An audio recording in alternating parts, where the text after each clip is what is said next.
Chapter 147. The internet provides you with wonderful novels to read. If the system wasn't upgrading, it would have jumped out to complain. Who else would be as narcissistic as she was? Qiguan Rang sighed and told the truth. I'm a little nervous about Chief Lu's hospitality. Jiang Pingji laughed. Why are you so nervous? My sister is only 9 years old. She won't be looking for someone as old as you. So, don't worry. It's good for you that he thinks highly of you. Just accept it. Qiguan Rang was speechless. She had a point. Unlike Feng Jin, who was rendered speechless by Jiang Pingji, Qiguan Rang was not afraid of her at all. Look at that mouth of yours. I wouldn't be surprised if someone taught you a lesson because of your blabbermouth one day. When Jiang Pingji teased him with a son-in-law joke, he really wanted to teach her a lesson. Jiang Pingji opened her eyes and smiled. TSK, you really don't know how to play to your strengths and avoid your weaknesses. Qiguan Rang was suspicious. Play to my strengths and avoid my weaknesses? Those who can outtalk me can't beat me in a fight. Those who can beat me haven't been born yet. Qiguan Rang was speechless. He suddenly wanted to be alone. Jiang Pingji frowned and asked Qiguan Rang, how do you plan to deal with that? Although she did not say it explicitly, Qiguan Rang understood her meaning and instantly understood what she was referring to. It's a bit difficult. The Mengs obviously want to protect Meng Liang. I'm afraid Gong Chao alone won't be able to do anything. Boss. Qiguan Rang rolled his eyes and smiled darkly. I can't do it openly. I'll have to resort to trickery. Without the protection of the Mengs, who would care about Meng Liang? Do you have a plan? Jiang Pingji asked. Qiguan Rang thought for a moment and said, I heard that after the Meng family army appeared to quell the rebellion, the county governor's manor disappeared without a trace. No one knows if he's dead or alive, and there aren't many rumors about him. I have a guess. What would the county chief do if he's not dead? I've asked the merchant about the county military officer in detail, so I have some confidence in my speculation. She paused for a moment before continuing. Based on that county captain's character, I'm afraid he won't let this go easily. How could he let go of the culprit, Meng Liang, if he could burn down the prefectural governor's mansion and betray the Meng family? Perhaps that person is just hiding his tracks to hunt down Meng Liang. In other words, if Meng Liang is in Hejian County, the county captain is most likely in Hejian County as well. Jiang Pingji listened attentively to Qiguan Rang's words, then laughed. So, Wenjing wants to kill with a borrowed knife? He openly admitted, Mr. Gong Chao is no match for the Meng family. If you want to take revenge, you can't expose yourself. If he were to be exposed, even if he had a belly full of anger, he would have to suppress it and endure it.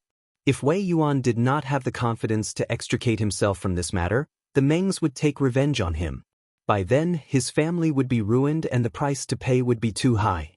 Based on these considerations, Wei Yuan had to think it over carefully. Jiang Pingji said, Wenjing's thoughts coincide with mine, but I think it's a loss if it's just this. A loss? Why do you say that? She stood up and said to Qiguan Rang, Wenjing, follow me somewhere. You'll know when you see me.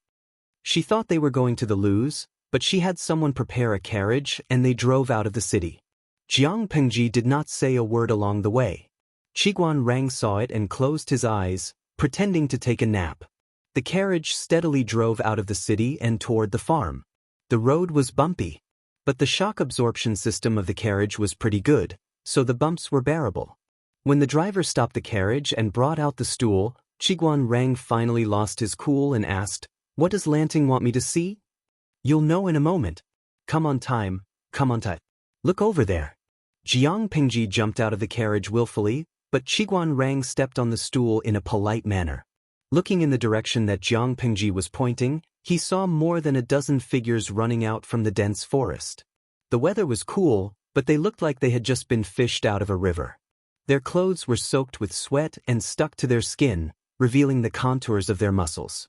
Their lips were pale, and sweat kept dripping down their cheeks. Taking a closer look, he found that these people's shoulders were covered with a layer of cotton wool, and they were carrying a bamboo basket on their shoulders. Looking at their strenuous movements, the sweat on their foreheads, and the depth of their footprints, it could be seen that the weight in the basket was quite considerable. Qiguan Rang was confused. The troops. Jiang Pingji gave a brief explanation. The dozen or so people jogged past them as if they did not see the two of them. Their panting sounds could be heard. Wen Zheng, take a look and see if these people are lacking something. Qiguan Rang took a closer look. Why isn't there a leader? At this point he subconsciously paused and suddenly tilted his head to look at Jiang Pingji. There's no spirit. It doesn't look like training. It's more like they're being tortured. To them, it's just a mission, not a fight for their lives. They're still missing a leader who can unite them. Are you saying you want? Aren't you afraid of the Meng's revenge? Qiguan Rang sucked in a breath of cold air. Even though he had an arrogant personality, he was still shocked by her audacity at this moment. She had hinted very clearly that she wanted to recruit the captain who had escaped. So what? Jiang Pingji said indifferently, they relied on their ancestors to get to where they are today. They don't think about improving themselves, and each generation is more useless than the last. Who knows, when the nest is overturned, there will be no unbroken eggs. Dongqing is in danger, and the Mengs can't do anything about it. Qiguan Rang was so shocked that he forgot to speak. He had thought about her words thousands of times in his heart, but he did not dare to say that the country was about to pass away. Jiang Pingji snorted disdainfully. As far as I know, the 4 factions of Nanman and Nanxing are going to have a winner soon. Do you think that Dongqing is connected to Nanxing and has internal and external troubles? If Nanxing is defeated and asks for help, can Dongqing still stay out of it and live peacefully? If Nanxing was destroyed by the 4 factions of Nanman, Dongqing would have to face the joint attack of the 4 factions of Nanman and the 3 tribes of the northern borderline. In order not to fall into such a situation, if Nanxing came to ask for help, Dongqing would have to lend them. Here was the problem. Dongqing emphasized culture and restrained martial arts. The only military general they could send out was the residence of the Count of Zhenbei. Furthermore, the current government was eyeing the military power in the residence of the Count of Zhenbei and saw them as a thorn in their side. Was there still a chance to turn the situation around? Chapter 148. Once they entered the troubled times, the Meng family was just a noble family. Although they had troops, it was limited. They didn't have descendants who could carry the flag.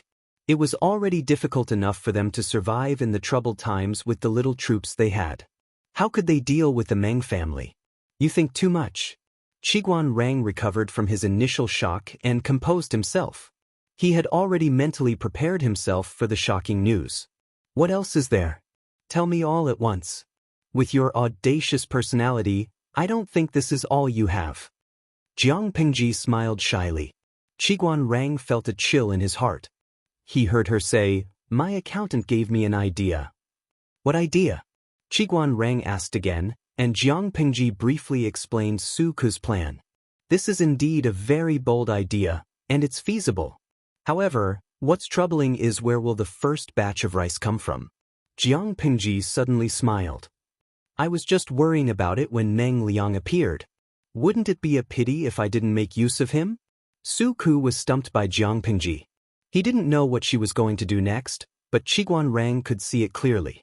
It was precisely because he could see everything clearly that he was dumbfounded by Jiang Pingji's thick skin, which was as thick as the corner of a city wall. Are you trying to tell me that you want to use Meng Liang to exchange for a large amount of grain from the Meng family? Then, you want the captain to kill Meng Liang to vent his anger? You want to tell the public that the captain has already been killed by you. You want to use Meng Liang's life as a favor to recruit the captain and let him bear the anger of the Meng family? How could he be so thick-skinned? You've reaped all the benefits, but you're still acting like you're at a disadvantage. You forgot something. If the commandant is in my hands, I can ask the Mengs for another sum of money. Qiguan Rang. Not only that, she could also use the grain she got from the Mengs to swindle those aristocratic families who had money and grain. From the beginning to the end, she didn't put in any capital, but after a round of rolling, she was able to earn a lot. Qiguan Rang was puzzled, so he asked an important question. But why are you telling me such an important matter? Jiang Pingji said, Mr. Wei is interested in finding a son-in-law, but Wenjing has no assets. Which of the 3 letters and 6 rights do you want to remove? Qiguan Rang was silent. After a while, he said, Is Lanting trying to buy people's hearts with this? Was he that cheap? Telling him all this in the name of roping him in was actually dragging him down with them. If he failed, everyone would die together. If he succeeded, he would be able to earn a small profit. No matter how he thought about it, he felt that he was at a disadvantage. Jiang Pingji raised her hand and patted his shoulder, but she was short, so she could only pat his arm. It's not about the value of the gift, it's about the thoughtfulness. Caring to the point of taking his life? Qiguan Rang didn't know whether to laugh or cry, but surprisingly he didn't reject it. He had to admit that Lu Lanting's temperament was just to his liking. They were too compatible. Su Ke heard about Jiang Pingji's arrival and hurried over. He saw his Lang Jun sitting opposite a cold-looking young man. The former was smiling and talking, while the latter's face was still cold, but his expression was gentle and his eyes were full of vigor. Ku greets you, Lang Jun. Su Ke cupped his hands in greeting, but he secretly sized up Qiguan Rang. A strange look flashed in his eyes. Qiguan Rang saw that Su Ke's face was covered with a thick white cloth, which covered the mark of punishment. He frowned but didn't say a word. Wenjing, this is my accountant, Su Ke. Su Xiaoyu, I'll leave the troops to him for now. Qiguan Rang's relaxed attitude became serious when he heard Su Ke's name. He didn't miss the fact that the plan Jiang Pingji had mentioned came from this person named Su Ke. He's a brave one. Qiguan Rang's lips curled stiffly. He was more interested in Su Ke now. It was a kind of intuition. It was as if he had smelled the scent of a kindred spirit. Even if Su Ke was different from him, the two of them were quite compatible. Compared to open and above-board schemes, he and Su Ke were more adept at sinister and treacherous schemes. Naturally, their auras were similar. This is my future brother-in-law. Jiang Pingji stared at Qiguan Rang's gloomy gaze. She was not afraid of lowering his seniority, but it wasn't really lowering his seniority. Qiguan Rang's seniority was lower than Wei Yuan's. He's also an interesting person. Su Ke took the opportunity of cupping his hands in greeting and secretly rolled his eyes. Every time his Lang Jun said that someone was interesting, he knew that the person was probably a black-hearted person. Birds of a feather flocked together. A playmate attracted by his Lang Jun's temperament was definitely not a good person.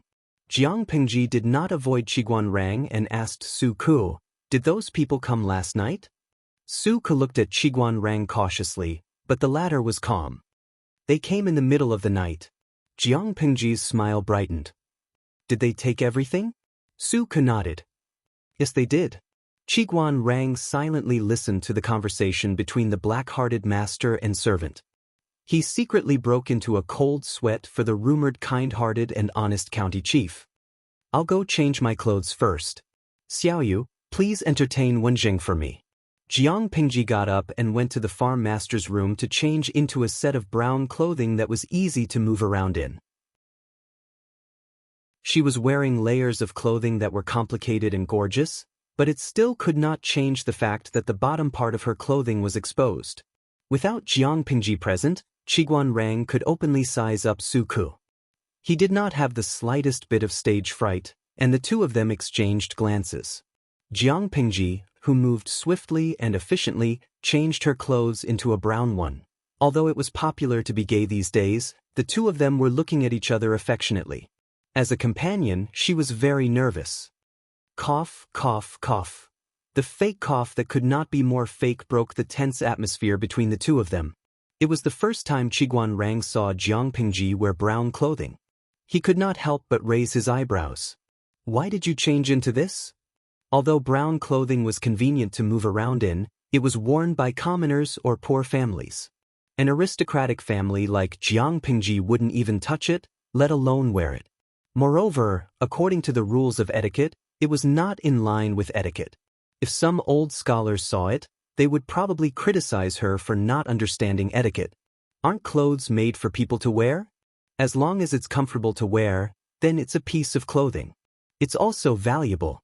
It looks gorgeous, but it's a hindrance when you wear it. It's better to hang it on a hanger to admire.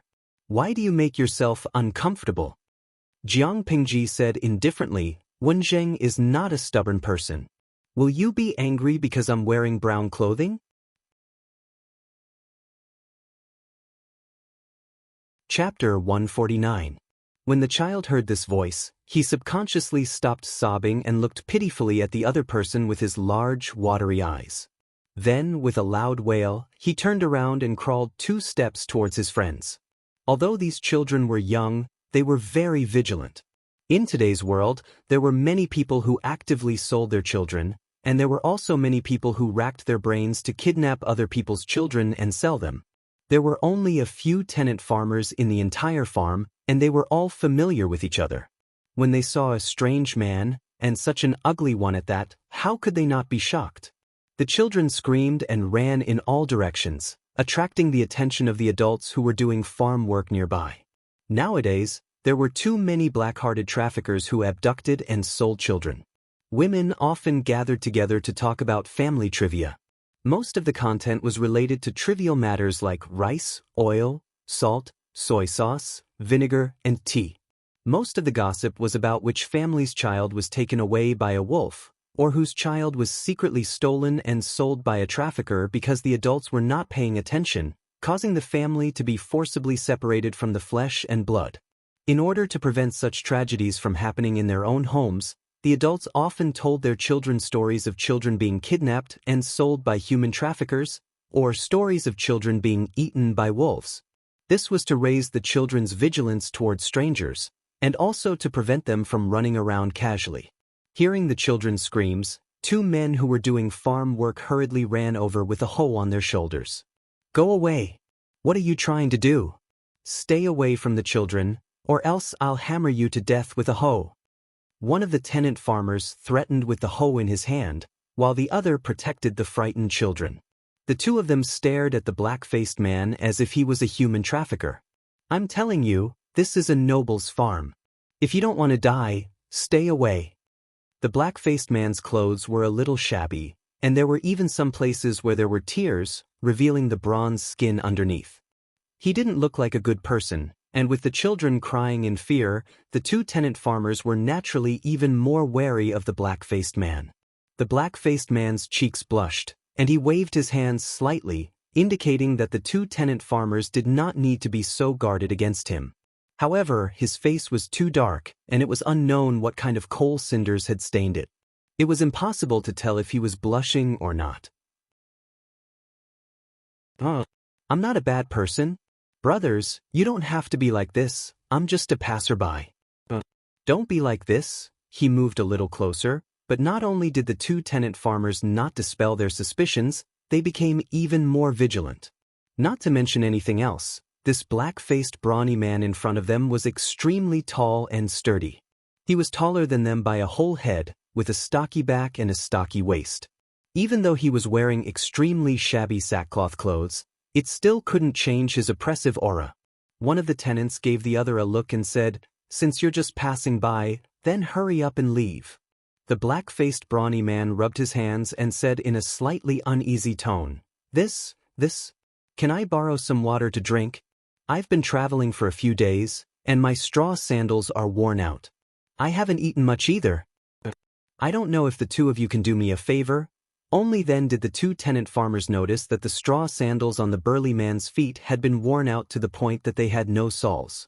A few black toes were exposed, and when they noticed that they were staring at them, they moved uneasily. There were even some blisters mixed with blood on them. Seeing the black-faced brawny man's pitiful appearance, and knowing that he really didn't have any ill intentions, the 2 tenant farmers softened their hearts. It wasn't easy for anyone these days. After the alarm was lifted, one of the tenant farmers secretly heaved a sigh of relief. As long as he wasn't a trafficker or a bandit from the nearby mountains, everything would be fine. The atmosphere of the farm was simple, and they took good care of the travelers who passed by. It was normal for them to borrow some water. "Your feet are worn out. If you don't mind, you can wear my shoes first." As he spoke, one of the tenant farmers took off a clean straw sandal from his shoulder and gave it to the black-faced brawny man, indicating for him to put it on. Because straw sandals were very expensive to work in the fields, the tenant farmers were used to having an extra pair when they worked in the fields. This is too much." The black-faced robust man put on a bashful expression, appearing extremely embarrassed. However, under the other party's enthusiastic request, he finally carefully put on the clean, clearly new straw sandals. "Thank you, little brother." The black-faced brawny man's feet were very large, and when he stepped on the straw sandals, they covered the entire upper of the shoes, revealing some of his feet. "Heh, this is nothing." The tenant farmer smiled in a friendly manner and put down his hoe. He used his other hand to rub the little boy who was carefully clinging to his rolled-up trousers and said, "Don't mind it, there are too many people stealing children out there." Some time ago, I heard that 3 children went missing in a neighboring village, and the mother of the children cried until she was blind. That's why we keep a close eye on the children here. The black-faced brawny man did not mind. Instead, he smiled and said, that's right. The world is so chaotic these days, so children should be taken care of. They are all good, and they even know to cry for adults. In my previous village, when children were stolen, it was always quiet." Speaking of this topic, the tenant farmer's impression of the black-faced brawny man improved. "It's almost time for dinner, why don't you come to my house and eat? You naughty child, I scared you just now." The tenant farmer gave the naughty child who was clinging to his trousers a slap that was neither light nor heavy, and his expression showed that he was extremely doting. It was obvious that the crying child who had bumped into the black-faced brawny man was from this tenant farmer's family.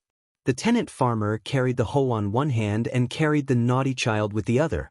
Like herding sheep, he brought the remaining children back to the village. The black-faced brawny man followed beside the tenant farmer at a moderate pace and sighed. "It's rare to see such a naughty child these days, isn't that so? These days, even the adults don't have enough to eat, so where do they get the money to raise a child?" The tenant farmer sighed. Then he swept away the sadness on his face and said proudly, "I'm lucky to have met a good master. That's why I'm able to live like this." The black-faced brawny man did not continue asking. He followed the tenant farmer to his house, and the other party shouted at the door, "My child's mother, are the pancakes ready? Give me 2 and boil some hot water. I know you're back. What are you shouting for? Call for your soul." A woman dressed in coarse sackcloth, but her clothes were clean and starched, came out of the house with 2 steaming pancakes in her hands. The tenant farmer called out, "Pour some hot water for this big brother. Drink it while it's hot to warm up." The black-faced brawny man was just about to say that he could just drink some cold water, but the woman had already entered the house. As she walked, she shouted, "You're the only one who's rich. You have to boil water, and the firewood at home is free. Didn't the master say that drinking raw water is bad for the body? I just asked you to boil water, and you're still being stubborn." Chapter 150. We provide you with wonderful novels to read. Come on, brother. We don't have anything good to serve you at home. Here are some pancakes we just baked. Eat them while they're hot. The woman came out again and poured hot water and a delicious pancake with some minced meat for the man. The black-faced brawny man wolfed down the flatbread while drinking the boiled water in the ceramic bowl, enjoying the meal with relish. Sigh. "I've been to so many places, but this is the only place where I live the best." After he finished 2 pancakes, he still wanted more. The woman saw it and went into the house to get him another pancake. "We're lucky to have a good master. Otherwise, the whole family would have to drink the Northwest." The tenant chewed on the pancake and sighed with emotion. The man nodded in agreement and asked casually, "Which family is the master of this place? He's so kind. He's like a living Buddha in the temple." I've been to a lot of places, and the tenant farmers there all want to curse the main family. You don't know this, but the master of this place has a great background. Have you heard of the county chief of Hu County? Our master's wife's husband bought this manor from her, and the people in the manor are living a good life now. They can eat some minced meat every few days, unlike in the past. All year round, we could only smell the meat on New Year's Day. The tenant farmer sighed with pride on his face. It was a pity that the master's wife died so early. Almost all the tenant farmers on the farm had to burn 3 sticks of incense a day. The county chief of Hu County? I've heard of him. He's a good man. The man's expression changed slightly, but his face was too dirty. Ordinary people couldn't tell what had changed. Isn't that right? In my opinion, the master's family is the best in all of Dongqing. They're not like the other animals. They all suck human blood. The county chief of Hu County, Lu Zhongqing. The man secretly clenched his fists and said, "It's a pity. Otherwise, I'd like to see what a living Buddha looks like." The tenant farmer said quickly, "The master's husband is coming to the village today. If you..." Before he could finish, his wife slapped him on the back of his head. "What nonsense are you talking about? If you offend the master's husband, how can you face the master's wife?" The woman's face was fierce. "Besides, what if you accidentally cause trouble for this brother? Don't even think before you speak. If anything happens, you'll be responsible for it." The woman was indeed worried that the black-faced man would frighten the noble, but she was also thinking for the black-faced man's sake. The reason why nobles were nobles was that they were nobles from head to toe and were timid. If they saw such a rough and burly tramp for the first time, wouldn't they be scared? At that time, if he got angry, he might get into trouble and lose his life. Only then did the tenant farmer realize that something was wrong. He awkwardly chuckled at the black-faced man, revealing a slightly silly smile. The black-faced man did not mind and cupped his hands. "Little brother is too polite. Sister-in-law is right. It's not good to disturb the noble." Although the black-faced man said so himself, the tenant still felt a little embarrassed. Coincidentally, the head of the manor came from outside the fence. He could hear him shouting from afar, "Tai Zhu, do you still have your fishing rods?" The tenant craned his neck curiously. When he saw it was the head of the manor, his face showed some confusion. "What's wrong, sir?" The master's husband said he wanted to go fishing with his friend. "There are no fishing rods in the village, right? Quick, take them out and use them." The tenant farmer was dumbfounded and mumbled, "The master's husband is such a precious person. It's not good to use my fishing rod, is it?" The head of the manor said impatiently, "I told you to take them out, so take them out. Don't talk so much. It's not like I won't return them to you." "I don't care about the fishing rod." The tenant farmer put down the half-eaten biscuit and got up to get a bunch of things from the house, including a variety of fish baskets and bait he made himself. "Do you want to send them to the master's husband now?" "Of course," the head of the manor said. "Also, call 2 people who can swim to protect the master's husband in case something happens. Everyone is busy with farm work now. Where can we get people in such a short time?" The tenant farmer mumbled. The black-faced man rubbed his hands nervously and stammered. "Should I go with him?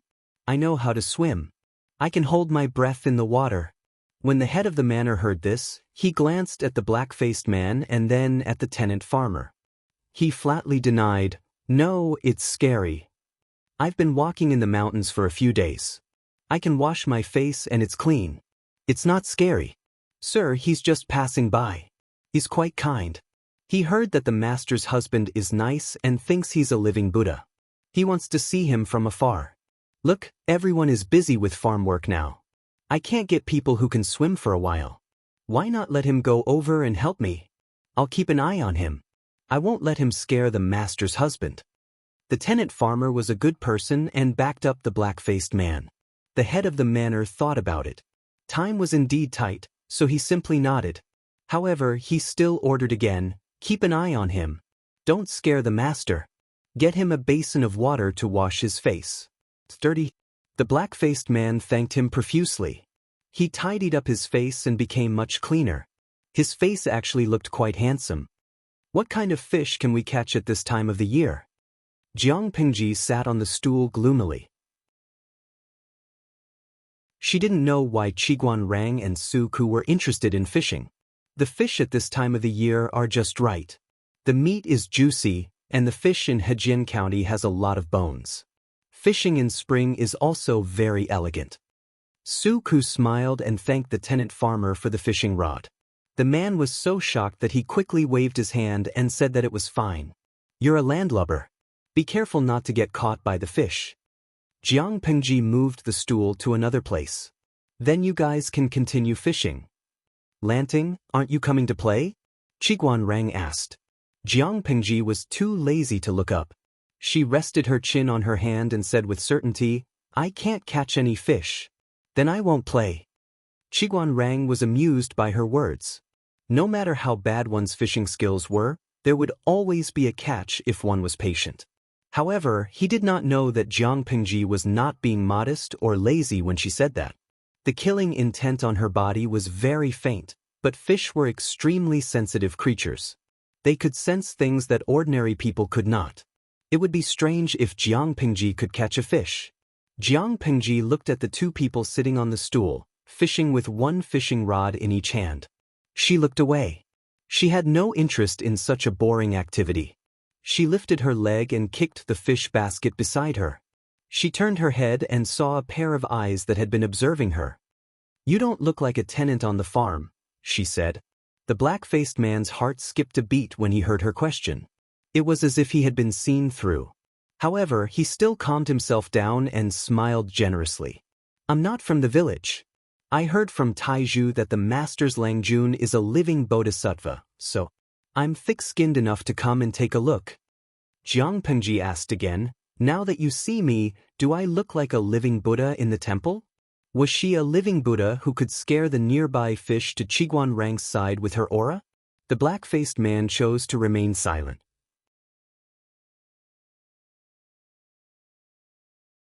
Chapter 151. Faced with the man's silence, Jiang Pengji couldn't help but laugh. She continued to ask, "Is this question that hard to answer?" The black-faced brawny man cupped his hands in greeting and said awkwardly, "No. I'm clumsy, and I haven't learned much. I'm a rude person, so I've never seen a kind-hearted person like you. I was too nervous and forgot how to speak." After saying that, the man's palms were covered in cold sweat. He couldn't get rid of the sense of danger that his identity had been exposed. Jiang Pengji said to the folding stool beside her, "Sit down. We can chat if we have nothing to do, or else it'll be boring." Stools were easy to carry and easy to place. After they came from the foreign tribes, they quickly became a fashion and were loved by the common people. Usually, when they had nothing to do, they would take a small stool and sit in the yard, chatting with their neighbors and gossiping. However, this kind of portable item also had a common characteristic, which was that it was very delicate and exquisite. Looking at the small folding stool, then looking at his own height, the black-faced brawny man nervously rubbed against the side and sat down. His legs involuntarily exerted force to reduce the pressure his weight exerted on the folding stool. His muscles tensed up, making him look extremely awkward and uncomfortable. Seeing his action, Jiang Pengji's lips curled into a smile. The dark-faced, brawny man's heart skipped a beat and he almost jumped off the stool. "Don't be so nervous. You said that I'm a living Buddha, so a living Buddha wouldn't harm anyone, right?" Because of her age, Jiang Pengji had not really started to develop. Her voice still had a childish tone, but she pretended to be gentle. Not only did it not make the man feel better, it made him even more nervous. It was a warrior's intuition. "Langjun, you must be joking. You're so cute. Why would you harm anyone?"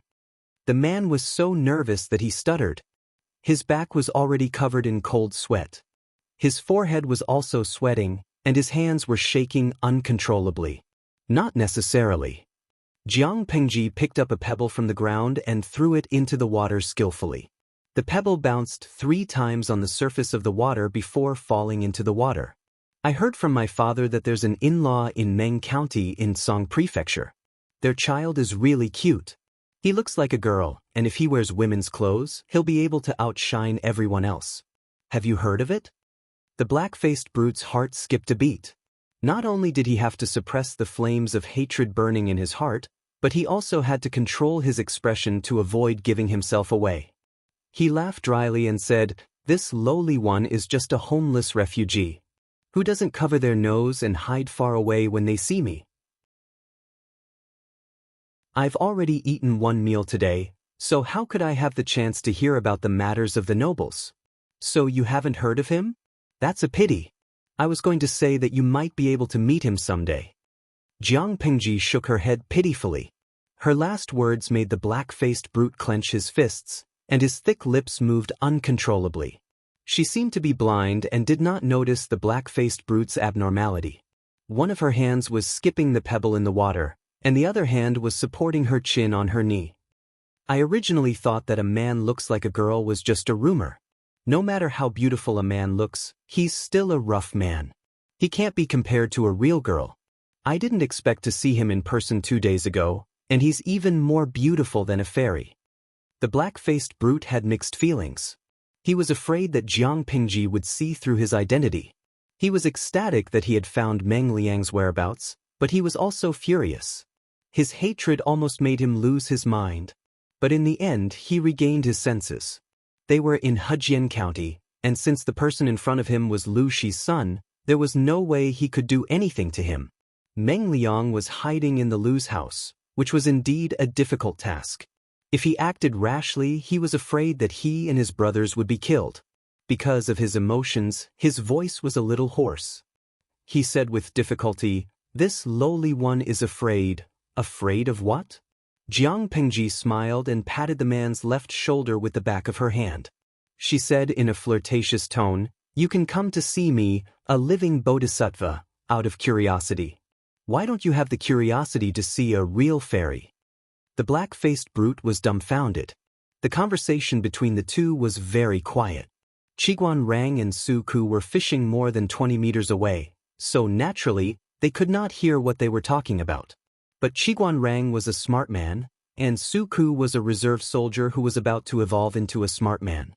The two of them were not easy to deal with. They could not hear what the two were talking about, but it did not stop them from guessing. Smart people had that kind of confidence. I'm really worried for the county military chief. Lanting is starting to be naughty again. Qiguan Rang stared straight ahead. He did not even turn his neck. He looked straight ahead, as if he was very serious about fishing. Su Ku wanted to complain, but Jiang Pingji was his superior, and she had super sharp ears. It was hard to guarantee that she would not hear him from such a distance. "How do you know that is the county military chief that Lang Jun is looking for?" Su Ku's lips moved slightly. His voice was as soft as a mosquito, so only he and Qiguan Rang could hear him. Even if he is not the county military chief, he must be one of his followers. Otherwise, look at your Lang Jun. Why would she smile so confidently? She looks more like a cat that is trying to suppress a mouse and pretending to be kind. One who is unaccountably solicitous is hiding evil intentions. Su Ku was silent. Qiguan Rang was right. His Lang Jun did not like to do meaningless things because it was a waste of time. Once she showed interest, it would only prove that the other party was beneficial to her, and that it was worth her time. Other than that, Qiguan Lang Jun does not have his own judgment? Su Ku asked. Even though he knew that Qiguan Rang was also someone that his Lang Jun had her eyes on, he could not help but want to find out more about him. Qiguan Rang did not get angry at Su Ku's provocation. Instead, his eyes flashed with a hint of mockery. "Didn't you notice that the big brute is sitting right next to Lanting? If he was a real refugee, how would he have the guts to sit next to the son of a noble family? Even if Jiang Pingji allowed it, a normal person would not dare to sit with the other party out of fear and apprehension to avoid getting into trouble."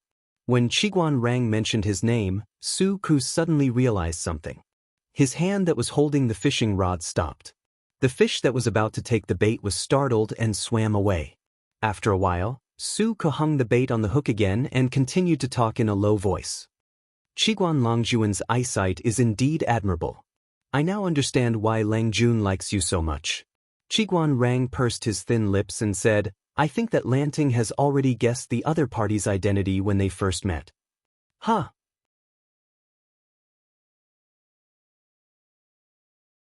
Chapter 152. Su Ku heard his words and raised his eyebrows. Does that mean that Qiguan Lang Jun was once a victim? Qiguan Rang strangely chose to remain silent.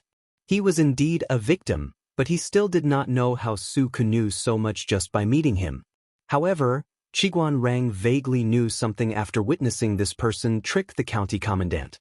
That person's eyes could truly be said to be able to see through the finest details. Su Ku smiled and said, "It's a good thing that Lang Jun is so capable. At least he won't be deceived by the scoundrel and will be able to catch him in the act. However, There are pros and cons to this. This will inevitably make him stubborn and hard to persuade. Too much trust in her own eyes and judgment. To put it bluntly, she was conceited. If the opinions of others went against her, the result would be gratifying. Logically speaking, such an overly conceited person was not a good candidate because the people under him would have a headache. If he disagreed with her and neither of them could convince the other, then who would give in the end? Qiguan Rang listened carefully and asked in a low voice, "If that's the case, aren't you worried about yourself, Xiaoyu?" Su Ku said, "Even so, the advantages outweigh the disadvantages. Lang Jun may be conceited, but he still knows his limits. If someone disagrees with him, they still have to be reasonable. He still listens to other people's opinions. Other than that, Lang Jun doesn't like to interfere in areas that he's not good at. This is much more likable than those idiots who want to criticize others." After saying this, Su Ke added, "Moreover, even if that's not the case, Ku's slave contract is still in his hands. I can't fly away even if I have wings. The earlier I accept my fate, the earlier I get rid of unnecessary worries. Otherwise, I'll worry about nothing and make myself uncomfortable." When Qiguan Rang heard the words, slave contract, he was stunned for a moment. He did not expect Su Ku to sell himself into the Lu residence. Su Ku's demeanor and aura were not something an ordinary servant could have. "I was young and frivolous. I did something wrong and fell into a wolf's den." Su Ku sounded like he was complaining, but whether it was the expression on his face or the relaxed smile in his tone, it showed that he was not angry. "For a period of time, I was so scared that I couldn't sleep at night." Qiguan Rang furrowed his brows and said, "Although Lanting's temperament is strange, her way of doing things is still considered proper. How can she scare you?" "I didn't say that Lang Jun was scared." Lu Shi's poisonous gaze from that day was still a frequent visitor to his nightmares. The two of them chatted in low voices. Their voices were as soft as the buzzing of a mosquito and could not be heard from a few steps away. No matter how good Jiang Pingji's hearing was, her mind and attention were not on the two fishermen. Meng Hun, the black-faced brawny man in disguise. He tried his best to bring the topic back to Meng Liang, but Jiang Pingji acted as if she didn't realize it. She just chatted with him and asked him about the interesting things she had seen along the way. The topic went around in circles, but Jiang Pingji still held the initiative. In the end, she suddenly sent an invitation to Meng Hun, her eyes sincere and earnest. "It's not easy to measure so much land with one's feet in the short span of 100 years. I'm a little envious." He had been trapped in Hejian County since he was young and had never been to other places. "The Central Plains is so vast. I really want to see it." Looking at Jiang Pingji's longing and innocent expression, Meng Hun suddenly saw his daughter. She used to complain to him about being trapped in the inner courtyard. She couldn't gallop like him, couldn't risk her life for the family, and couldn't build a career. He twitched the corner of his mouth and said bitterly, "Lang Jun, you haven't experienced any hardships. The outside world is full of barren hills and unruly rivers. Even if you stay at home, disaster will fall from the sky. Leaving home, leaving your homeland, it's even harder to move. You have to eat and sleep in the open every day. It's so hard. There's always a first time for everything. You can't give up your desire to go out just because of this, right?" Jiang Pengji said carelessly, "What's more, if I go out, I'll have servants to protect me. How much hardship can I go through?" She suddenly changed the topic and looked at Meng Hun with sparkling eyes. "You've been to so many places and met so many people. You must have accumulated a lot of experience. I can see that you're tall and strong. You're no worse than the servants in my house. By the way, didn't you say that you have no family and can't go back to your homeland because of the war? Why don't you just stay in the Lus? At least you'll have a place to settle down. If I go out one day, I'll take you with me. It'll save me a lot of trouble." Meng Hun's lips moved. He opened and closed them for a long time before he said something. "Lang Jun, you're a living Buddha, but I'm just a peasant. I don't dare to dirty your land. I won't go." If he was a normal refugee, he would have said yes with gratitude. But Meng Hun wasn't one, and he couldn't say yes. He didn't want to drag the Lus down because of his identity. Even if he didn't understand the dirty dealings between the gentry families, Meng Hun knew that Lu Shi and Meng Zhan had cut off all ties. Meng Liang, that little bastard, must have used another identity to sneak into the Lus. If Meng Liang died in the Lus and the Mengs found out, they would definitely make things difficult for the Lus and ask them to hand him over. No, they would probably make the entire Lus pay. Although he vaguely felt that this Lu Shi before him was a little strange, after interacting with him for a while, he found that Lu Shi was indeed amiable and approachable. Moreover, he was extremely concerned about issues such as the people's livelihood. He wasn't like some of the aristocratic sons he had come into contact with in the past, who were always sentimental and worried about unreliable things. They were disgusting and would moan about nothing. Meng Hun had a good impression of Jiang Pingji because of that. But he couldn't say yes to her invitation. As expected, Jiang Pingji, who had a good temper in Meng Hun's eyes, wasn't angry or embarrassed. Instead, she sighed with regret. Jiang Pingji said, "Everyone has their own ambitions. Since you've made up your mind, I won't force you to stay." The sky was getting dark. Qiguan Rang and Meng Hun had caught 2 baskets of fish. Meng Hun couldn't get any more information out of them, so he decided to leave. Before he left, Meng Hun took a bag with him. 2 sets of warm clothes, a few pairs of oversized straw sandals, cotton socks, a few days' worth of dry food, and some medicine. Jiang Pingji explained, "I saw that you have blisters on your feet, so I asked someone to prepare some medicine for you. Otherwise, if you get bitten by mosquitoes, your wounds will fester very easily. That would be troublesome." Meng Hun's heart warmed. After some hesitation, he accepted the small but thoughtful gift. Qiguan Rang and Su Ku, who had watched the whole show, laughed.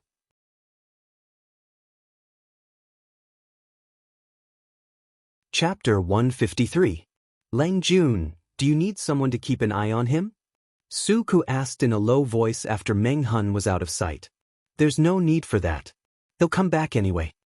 Jiang Pingji was not worried that Meng Hun could escape. After all, Meng Liang was still in the Lu residence. With Meng Hun's current ability, he could not ignore the Lu residence and kill Meng Liang. Oh, Qiguan Rang said, "Why are you so confident? Why can't Meng Hun wait for Meng Liang to leave?" Jiang Pingji sneered. First, the Lu residents and the Mengs are not on good terms. They might not be willing to protect Meng Liang. Meng Hun still has a small chance of succeeding. If Meng Liang contacts his entourage, he will be protected by them. With Meng Hun's current manpower, it will be impossible for him to kill Meng Liang. So, if he wants to make a move, now is the best time. Qiguan Rang was speechless. He secretly exchanged a knowing look with Su Ku. "I'm a little curious. Why did you suspect that he was Meng Hun from the beginning?" Qiguan Rang asked.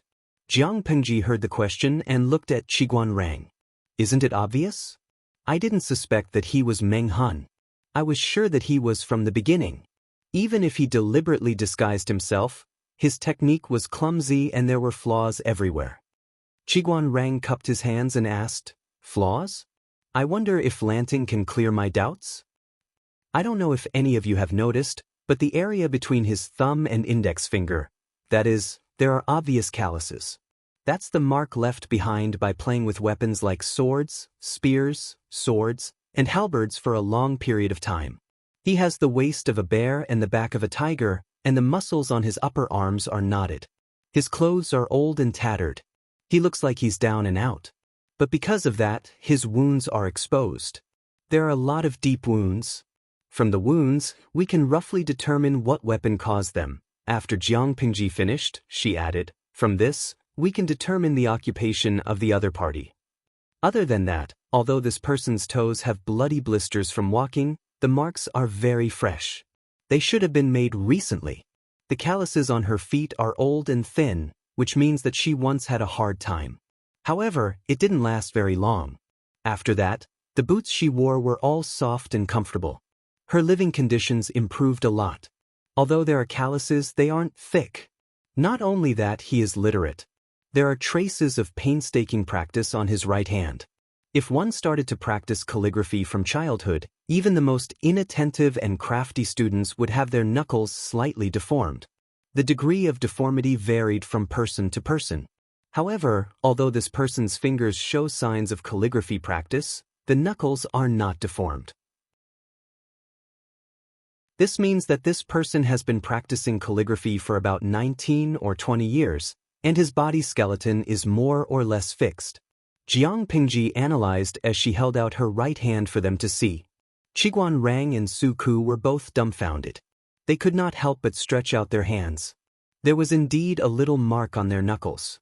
In order for the two of them to hear her clearly, Jiang Pingji slowed down her speech and tried her best to explain the content in detail so that the two of them would not be able to make sense of it.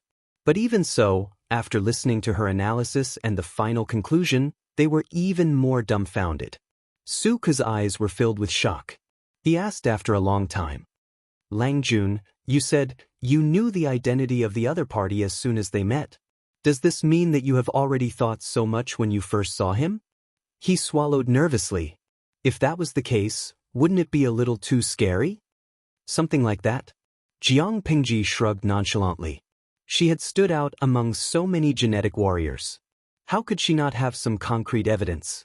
Qiguan Rang looked down and said, "What's so surprising about that?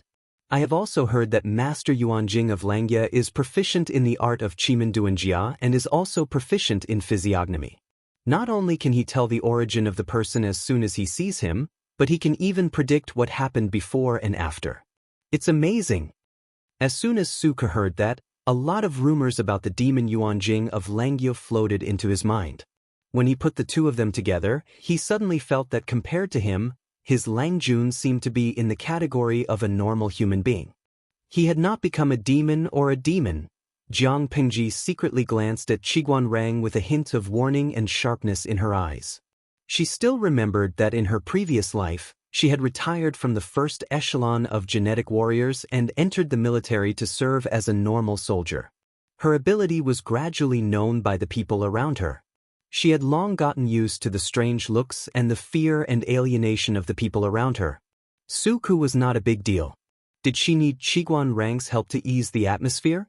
The sky was getting darker. It was time for Jiang Pingji to return to the loos. Su Ku had to busy himself with the farm, so he naturally could not follow her. Jiang Pingji's face was still cold when she got into the carriage. Qiguan Rang clicked his tongue and patted Su Ku's shoulder. "Young man, good luck."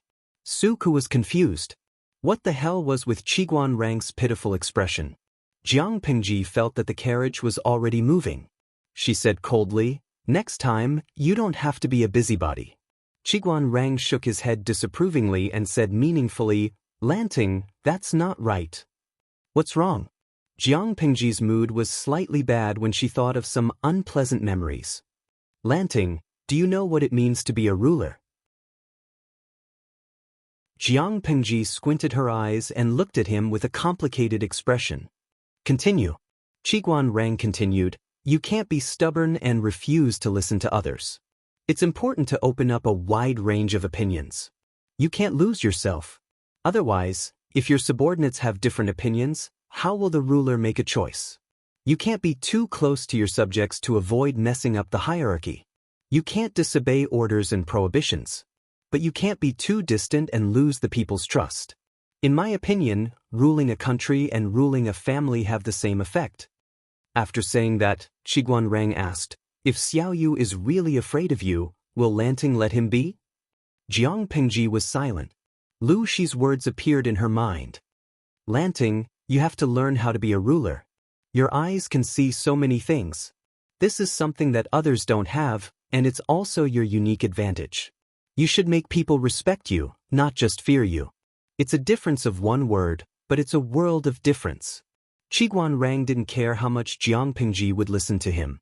After all, he had already said it. The so-called way to be a ruler did not have a very specific or general description. It all depended on one's understanding and experience. Su Ku was not fully grown yet.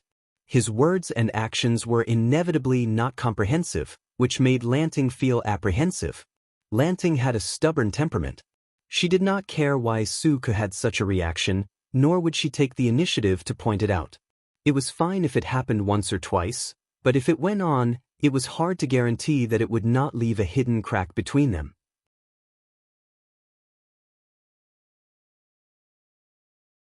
Chapter 154. Qiguan Rang tapped his knees with his fingers hidden in his sleeves. He closed his eyes leisurely as if he was taking a nap. If Jiang Pingji was unhappy before, she started to reflect on herself after Qiguan Rang's words. She suddenly remembered what her superior and mentor from her previous life, who was also the former commander of the 7th Army Corps, had said. The old commander said, "You're not my only student. Out of all the candidates, you're not even my favorite successor. You're full of bad habits, and your temper is beyond redemption. However, I can understand you, and in the end, I still chose you. Because I always believe that you can be my ideal successor. Other than you, I can't think of anyone else who can do it." The old commander trusted her so much, but Jiang Pingji did not achieve his expectations. She did not even know why she could not do it. The way of the superior is to rule the inferior, Jiang Pingji murmured. She seemed to understand something. Qiguan Rang was moved by her expression, but he had to pretend that he did not care. Lanting can choose to hide some things, but there are some things that cannot be left unsaid. This will only increase the gap between people. No matter how good their relationship is, no matter how loyal they can't withstand this kind of torture. It's lucky that Xiaoyu hasn't realized it yet. Qiguan Rang did not know if Suku was too young or too slow to react. How could he make such a low-level mistake? However, everyone was a saint, and everyone made mistakes. It was okay to make mistakes, as long as they could make up for it. It was scary to make a mistake without realizing it. Fortunately, Qiguan Rang admired both Jiang Pingji and Suku. Neither of them had the kind of personality that would give people headaches. Suku was quick-witted. Although he had broken some taboos, it could be attributed to the fact that he had not been with Jiang Pingji for long and was not familiar with her temperament. In addition, he was still young and inexperienced. Qiguan Rang was confident that he could make up for these mistakes slowly. As for Jiang Pingji's state, it was even more than he had expected. Jiang Pingji snapped out of her trance and looked at the person beside her. "Why are you telling me this?" Qiguan Rang told the truth. "I just think that Lanting needs to be enlightened. If Lu Shi's ambition was merely to become a national treasure and a pillar of the country, then the other party naturally did not need to know how to control it. However, Qiguan Rang felt that this person's ambition was the complete opposite of his harmless appearance. However, it was far from enough just to have lofty aspirations. Without the corresponding conditions, it would be difficult to achieve great things in the end. Lu Shi was smart enough, and his ability to read people was terrifying enough. Whether it was in terms of breadth of mind or courage, he seemed to be the most satisfactory person he had ever met. However, the most important thing was that he was not good enough. He could even be considered clumsy and failed. Jiang Pingji could not help but roll her eyes. However, he still said to Qiguan Rang, "I'll thank you in advance for today's matter. I'll treat you to a formal feast next time when I have time." In response to Jiang Pingji's words, Qiguan Rang's reply made the smile on her face freeze, because he said, "Even though I haven't known Lanting for long, I understand the principle that those who are unaccountably solicitous are hiding evil intentions. Even if you're treating me to a banquet to thank me, the purpose behind it is definitely not as simple as just thanking me." Qiguan Rang unceremoniously exposed him. Jiang Pingji was speechless. Had her reputation become that bad? Did she have to be so jittery? She had only shown a little goodwill, and the other party was scared witless and defensive? She did not know that Qiguan Rang had already labeled her as a scheming boy after witnessing her trick the pitiful captain. However, despite his complaints, Qiguan Rang's alertness and vigilance were still commendable, because she really did not have good intentions. Jiang Pingji said, "You can't say that. Gratitude is the main priority." Qiguan Rang lazily lifted his eyelids and looked as if he had expected it. "Then what's the main priority?" Jiang Pingji hesitated for a moment, then finally revealed her plan. "The little bastard Meng Liang who stays in the Lu residence suffered a loss at my mother's side. Now he wants to get close to me to arouse my mother's pity and love. But this person has always been ignorant and incompetent. He doesn't have any skills, but he is very good at leading bad people. Wenjing, do you think I should take the bait?" Qiguan Rang felt pity for Meng Liang. What does Lanting plan to do? He's a playboy. He's good at a few things: eating, drinking, whoring, and gambling. Meng Liang is not a fan of good food, nor is he a good drinker. He only has a soft spot for women and gambling. If he wants to kidnap me, a place like the southern brothel is not suitable. The perfume on my body will be easily exposed, and my mother will hate me. So, Qiguan Rang said, so he will most likely urge you to go to the gambling house. I also hope to go to the gambling house. It will be easier for me then, and then? The gambling house is a place where good and bad people mingle. Do you think Meng Hun will take advantage of this great opportunity to kidnap Meng Liang? Qiguan Rang was speechless. Could he say that he had already understood Jiang Pingji's plan? If Meng Liang really did urge Jiang Pingji to go to the gambling house, that place would not only be chaotic, but it would also be easy for news to spread. How could Meng Hun not think of a way to ambush and kidnap Jiang Pingji? More importantly, Meng Hun would not kidnap Jiang Pingji because he was indebted to her. As long as Jiang Pingji returned to the Lus as if nothing had happened and ordered a servant girl to pretend to be the lady's maiden, to leave the Lus, Meng Liang's disappearance and even death would have nothing to do with the Lus. Meng Hun and his men would be the ones to blame.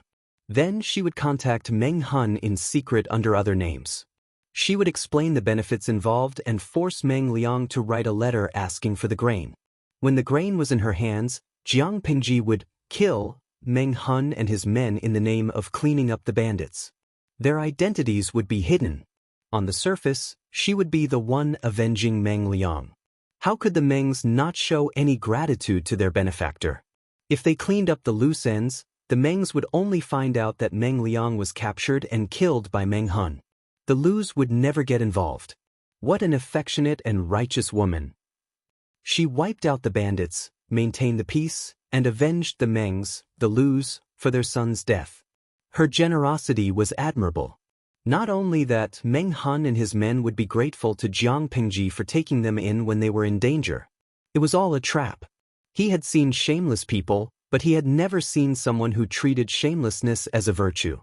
What made him feel even more helpless was that Qiguan Rang liked shameless people. He could already foresee how poor Meng Liang would be played to death. It doesn't matter if Meng Liang is dead or not. What matters is the grain. How much do you think I should ask the Mengs for? Before Qiguan Rang could answer, he heard a crisp beeping sound.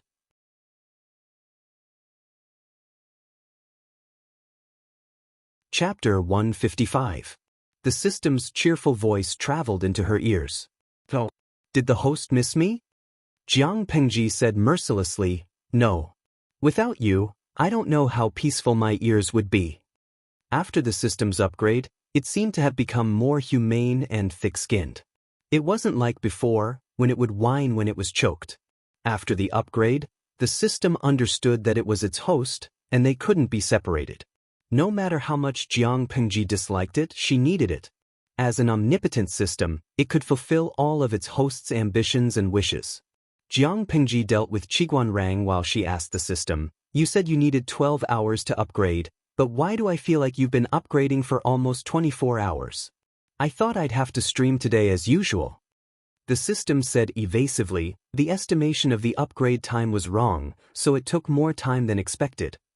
Jiang Pingji laughed in her heart, but she didn't continue to ask about it. Instead, she asked something else. You said you've upgraded once. You can't be as useless as before, right? Jiang Pingji never hid her disdain for the system. The system had been sad many times because of it. Tell me about it. If you're still as useless as before, I think you should upgrade again. Time isn't a problem. You can upgrade as long as you want. Being ridiculed so mercilessly by her, the system became unhappy again. The system said proudly, you ignored me yesterday, but you might not be able to reach me today. Listening to the system's tone, Jiang Pingji seemed to be able to imitate its proud expression. Oh, tell me about it? I want to know to what extent a useless system can be upgraded. The system suppressed its urge to explode. It pretended to cough twice and cleared its throat. Then the host should listen carefully. In order to provide a more complete and convenient service for the host, the upgrade added a humanized emotion section. This will make it easier for us to communicate. To increase the host's popularity as a streamer and increase the viewability of the stream, the real-time task section has also been added. The real-time task section? Jiang Pingji frowned in her heart, but she didn't show any signs of abnormality. The system said excitedly, "The system will analyze the people and things that the host has experienced in real time and issue temporary missions from time to guide the host to integrate into this era more perfectly. When the host completes the missions perfectly, the host will receive additional rewards." Jiang Pengji went straight to the point and asked, "Can I refuse such a mission?" The system quickly replied, "No, this is a mission automatically added to the mission list. Completing it will only bring benefits to the host." Jiang Pengji sneered in her heart. There would be no harm in completing the task, but what if she refused to complete it or failed the task? Jiang Pingji was disgusted from the bottom of her heart when someone else's will was forced upon her. The system became more capricious. It sensitively discovered that Jiang Pingji was not enthusiastic about this matter. She even rejected and hated it. It said carefully, "The host seems to be very unwilling to do this kind of task. Why should I be willing to do a task that is forced upon me? What if the mission's contents conflict with my own wishes? What if I refuse to go on the mission? Or will the mission fail?" Jiang Pingji asked a few questions in a row. The system had no time to answer. "I don't care about the rewards for completing the mission. Who allowed you to make such a decision on your own?" The system was speechless. Then, its voice became more forceful. "I hope that the host will not be capricious. This is the most correct and most beneficial outcome after countless calculations. As your system, I will only be good if you are good. I hope you can understand this." Jiang Pingji snorted coldly. "You can give me the mission if you want. It's my business whether I do it or not." The system lowered its voice and said seriously, "Host, please do not be capricious. Completing the mission will make your future path smoother. This is the conclusion I came up with after countless calculations. I hope that you will not disappoint my good intentions. Real-time triggered missions are mainly for the host's benefit. They will not harm you." Jiang Pingji dragged her voice.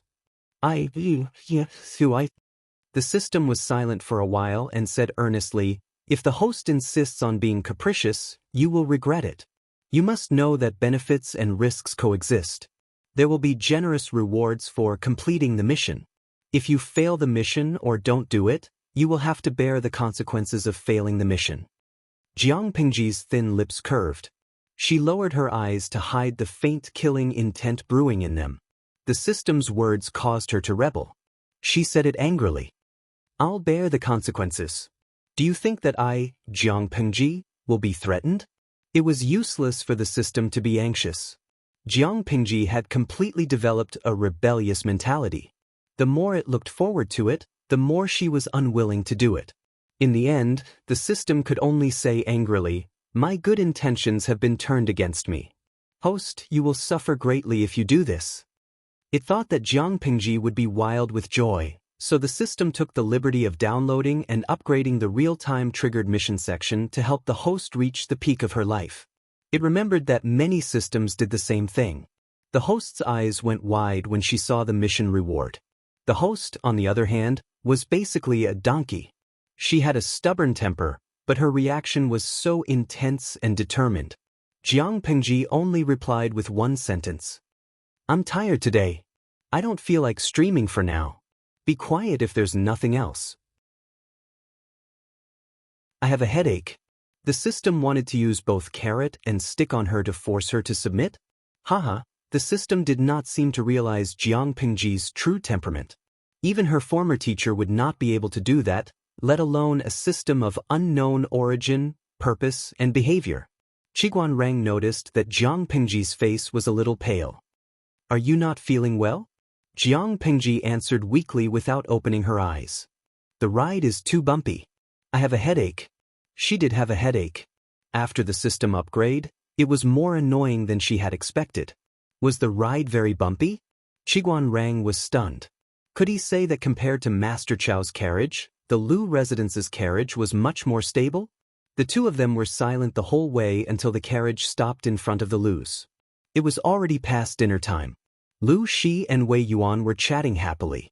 When they saw Jiang Pingji return with Qiguan Rang, they were both happy. After exchanging some pleasantries, Wei Yuan stood up and said goodbye to Lu Shi. Since they had achieved their goal, there was no need to stay in the Lu's house any longer. Lu Shi stood up and saw them off. Jiang Pingji returned to her courtyard. She did not even change her clothes. She rolled onto the bed and fell asleep. Before she could get sleepy, Nong Qin's frightened voice came from outside the door.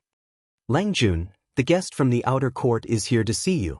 Jiang Pingji lifted her blanket and her face darkened.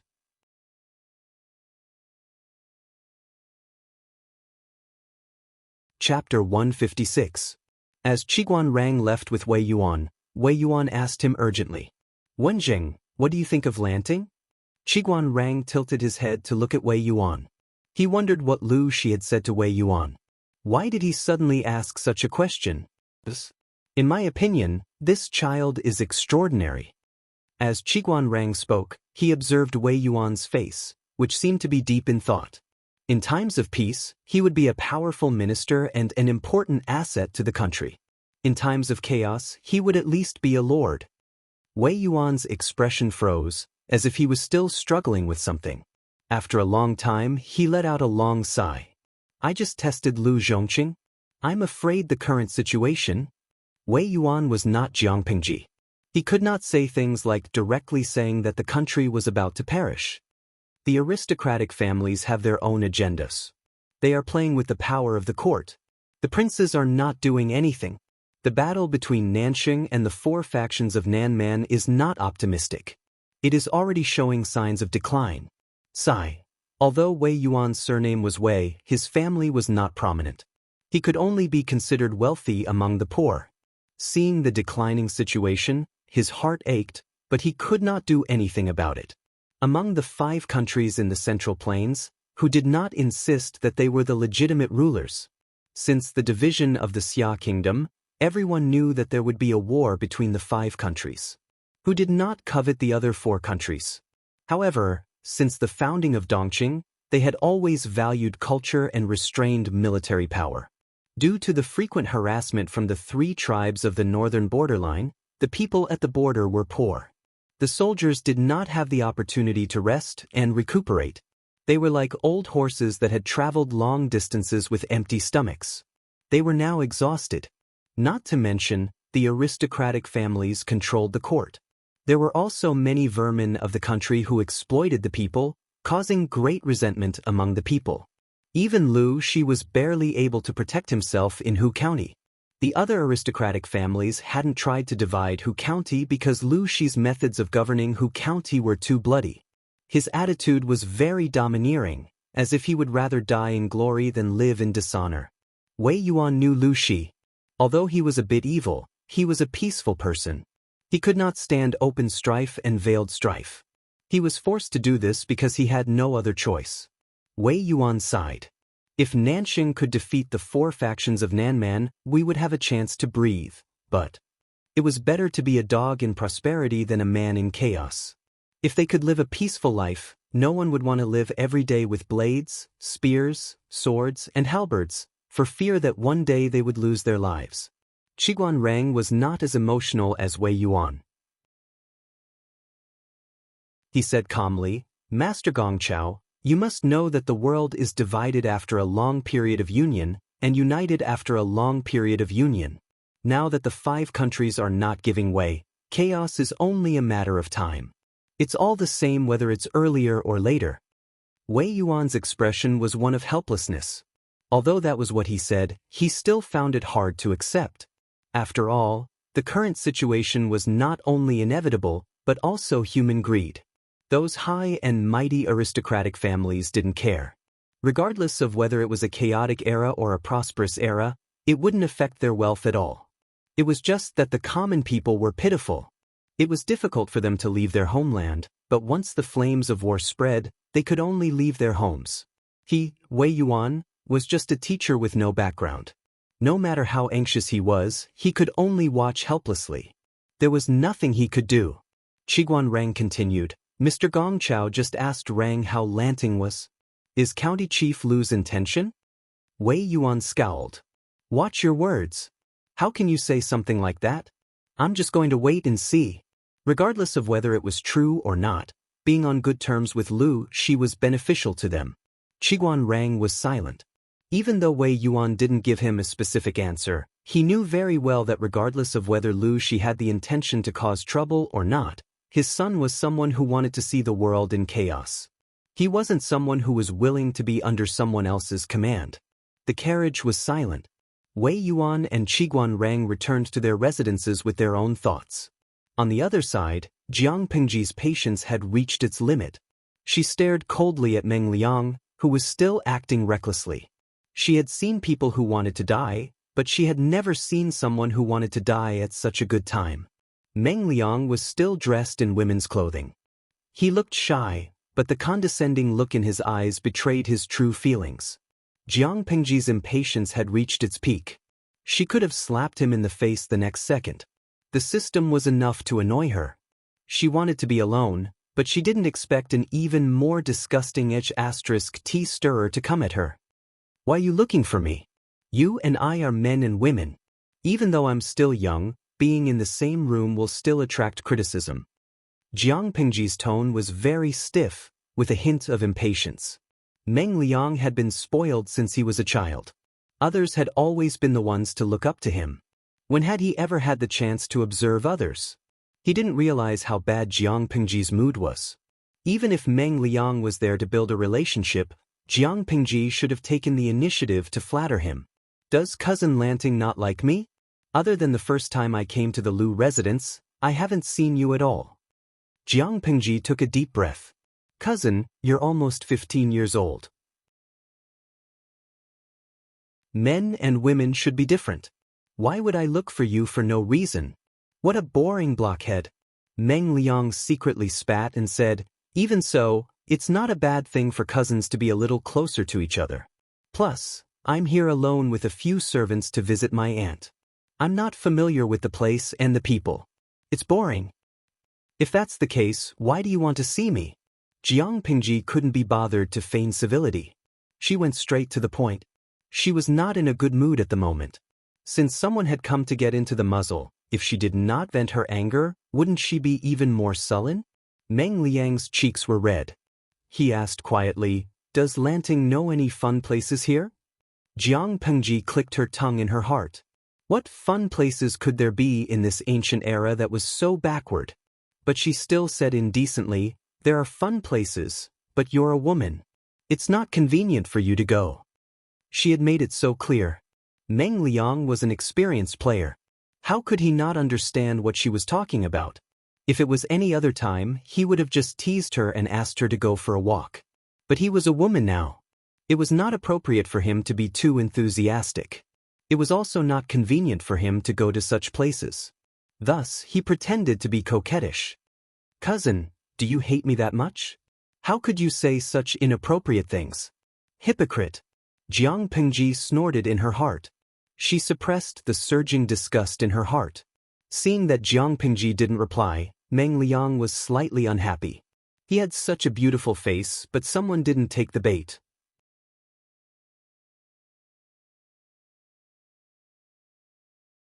Chapter 157. Meng Liang twisted the handkerchief in his hand and said awkwardly, I heard from a few servants that there is no curfew in Hejin, and it's very lively at night. It's rare for me to be here, so I want to go and have a look. But my aunt isn't feeling well, and my uncle is busy with work. If I go out alone, wouldn't my reputation be tarnished if I run into some hooligans? That's why I'm here to look for you. Jiang Pingji smiled coldly. Since he was asking for it, he couldn't blame her for being ruthless. Besides, which noble lady didn't have servants around her when she went out to play? How pretentious. She said awkwardly, but you're a woman after all. If you go out with me like this, people will gossip. What if your reputation is ruined? If you're really bored, I can let the maidservants play with you in the yard. If you go out? Meng Liang secretly gritted his teeth. He didn't expect Lu Shi to be such a sanctimonious hypocrite. He was already tempted, but he had to pretend to be inviolable and say that he was doing it for his sake. Meng Liang planned to continue persuading her, but he was even more depressed. If he was in Meng County in Song Prefecture, anyone would flatter him. He could even ask someone to kneel down and lick his toes. But who was Lu Shi? He dared to act pretentious in front of him. Meng Liang couldn't help but feel resentful. He blamed half of it on Lu Shi, who didn't know what was good for him, and the other half on the manservant who came up with ideas. When he got back, he would kick the manservant who came up with such ideas. Before Meng Liang could respond, Jiang Pingji added another sentence. How about this? If you really want to go out to play, why don't you change into a man's attire? That way, even if people see you, they won't say anything. Jiang Pingji suggested seriously, if I see someone I know, I can say that you're a new friend. How about that? She put on an expression that said, I'm doing this for your own good, and said reluctantly, I'm afraid you don't know that I just broke off my engagement with the Wei girl. If people see me taking you out to play, people might spread rumors that Lai Shi is a fickle man, and that's why he broke off his relationship with the Wei girl. If that's the case, Lai Shi's reputation will be in jeopardy. What else could Jiang Pingji do? She was helpless. The corner of Meng Liang's mouth twitched as if he had just heard some stupid suggestion. Let him cross-dress? To think that his cousin could think of this. However, this was also a compromise. From Lu Shi's point of view, it was indeed a win-win solution. Not only could she protect her cousin's reputation, but she could also prevent herself from being gossiped about. Moreover, she could also help her cousin relieve her boredom. However, even though the idea was good, it depended on whether Meng Liang would agree to it or not. Although Meng Liang was a jerk and had a muddle-headed brain, he wasn't completely dumb. The world was big, but life was the most important. What if he was discovered by Meng Hun when he returned to his male attire? However, if he did not agree and missed this opportunity, it would not be easy to find a reason to drag Lu Shi out the next time. Jiang Pingji could tell that he was conflicted. She took the opportunity to remind him, I'm wrong. You're so beautiful. If you disguise as a man, you won't be able to hide your femininity. It doesn't make a difference if you disguise as a woman. It's getting late. If you don't have any other instructions, I'll ask my servant to send you back to your room. When it gets dark, you won't be able to see your own fingers. It won't be good if you fall. Meng Liang was suddenly enlightened. How could he be so stupid? It was so dark outside. If he returned to his male attire and put on some makeup, who would recognize him? That Meng Hun was just a lowly captain, a dog that followed his father around all the time. That pair of dog eyes had only glanced at him a few times. All he had to do was put on some makeup. How could that Meng Hun recognize him in the dark? It seemed that he was overthinking things. He was so nervous about being threatened by a lowly servant. Meng Liang's heart calmed down. He smiled and covered his mouth with his handkerchief. What's the rush, Cousin Lanting? I haven't been out much lately. I'm still in a daze after hearing your bold suggestion. Jiang Pingji smiled. Her tone was relaxed and a little indulgent. If that's the case, I'll wait in the courtyard for you to change into male attire. Remember to ask the maidservants by your side to put on some heroic makeup for you, so that others won't recognize you if you look too feminine. Meng Liang was still smiling when he heard the first part of Jiang Pingji's words. When she said the second part, he couldn't help but feel gloomy. If it wasn't for the fact that Lu Shi didn't know who he was, he would have suspected that Lu Shi was mocking him for being a sissy. Meng Liang suppressed the anger in his heart. He put on a smile and walked away gracefully. As a new personal servant, Nong Qin walked him to the door. When Meng Liang was out of sight, there was still some fear in her big eyes. She secretly heaved a sigh of relief and hurried back. Lang Jun. Before Nong Qin could finish, Jiang Pingji was already leaning lazily on the table. She flipped a fan in her palm. Nong Qin, go and prepare a new set of clothes for the manservant. Yes. Nong Qin swallowed back the question she was about to ask. When she came back with the clothes, Jiang Pingji pointed at the clothes with the fan and said to Nong Qin, you wear it. Nong Qin was confused. She held the clothes and didn't know what to do. Well, go out with me tonight and watch the monkey show. Jiang Pingji smiled meaningfully. Nongqin held the clothes and looked at her Langjun, blushing slightly. Because she was a personal servant, Nongqin had the right to know a secret. Her Langjun was a girl. When she first found out, she was stunned. But, even though she knew her Langjun was a girl, Nongqin still looked at him in a daze. In her eyes, there were thousands of men in the world, but none of them could be as charming as her Langjun. Just like that smile just now, it was actually somewhat sinister and awe-inspiring, bewitching to the point of not wanting it. Nongqin put on the manservant's clothes. The clothes were a bit loose. She wrapped layers of cloth in front of her chest to cover her features. She put on a layer of dark powder and trimmed her eyebrows. From afar, she looked like a delicate and pretty boy. Fortunately, I didn't pierce my ears. Otherwise, I would have been exposed. Jiang Pingji glanced at Nongqin and was slightly satisfied. She took Nongqin out to watch the show, not because she favored her, but because she was the only one who didn't have pierced ears.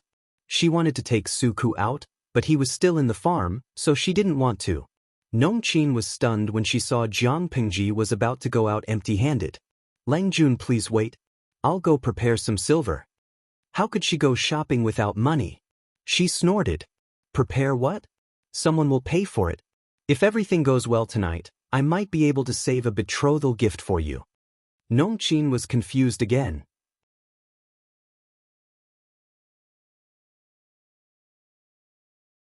Chapter 158. That being said, Jiang Pingji didn't really bring nothing.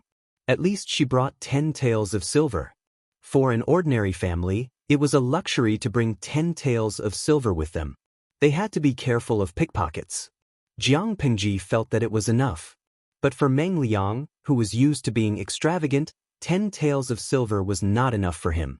Dongqing was different from the other 4 countries. There was no curfew at night, but the city gates would be closed at night. The night market was bustling with people. Vendors were hawking their wares. Most of them were intricately woven goods or trinkets. Silk and floral jewelry filled the stalls. The materials used were cheap and simple, but the craftsmanship was exquisite. It was obvious that a lot of thought had been put into it. It was a prosperous scene. Even though it was already night, there were still a few young girls wearing bamboo hats in the night market.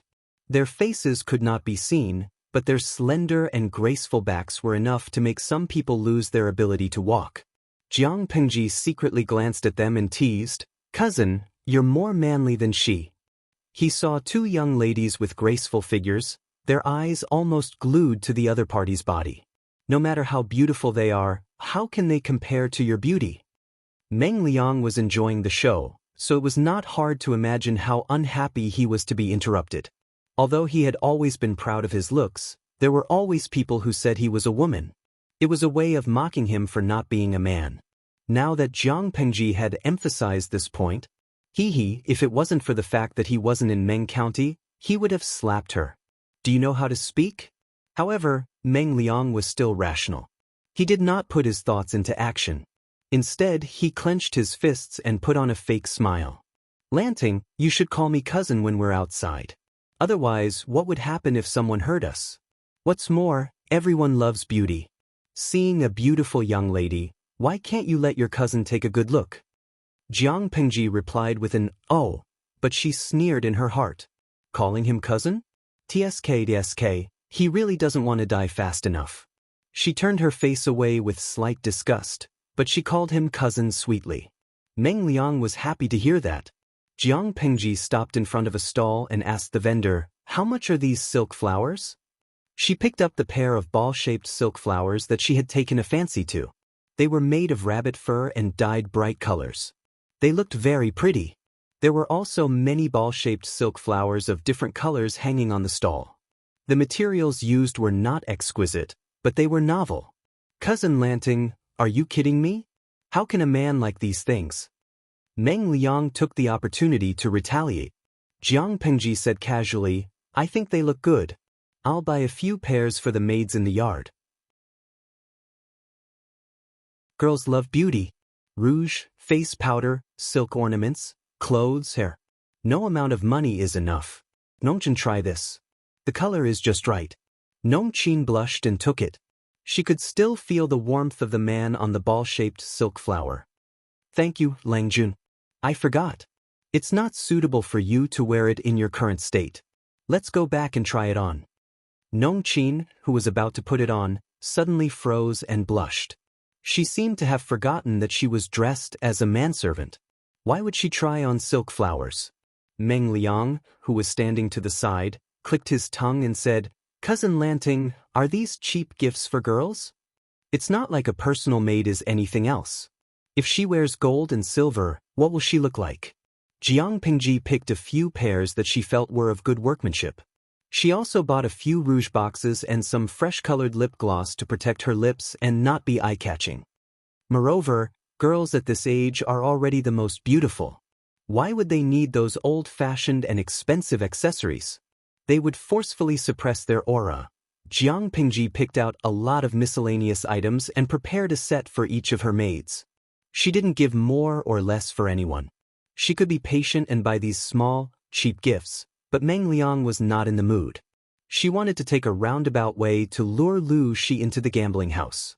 Obedient children like him who stayed in the yard were easily attracted by new things. If she brought him here a few times, he would definitely become addicted to gambling. In order to keep the secret, he would have to get close to her. That way, she could achieve her goal of getting close to Lu Shi and destroy him secretly.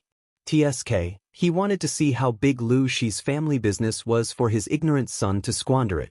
But now, looking at Lu Shi's sissy buying this and that, who knew when he would achieve his goal? Cousin, why do you want to go to that kind of place? Jiang Pingji frowned and denied it. I'm not going. It's a messy place. What if someone offends you? Cousin, you should go somewhere else. I heard that it's dirty.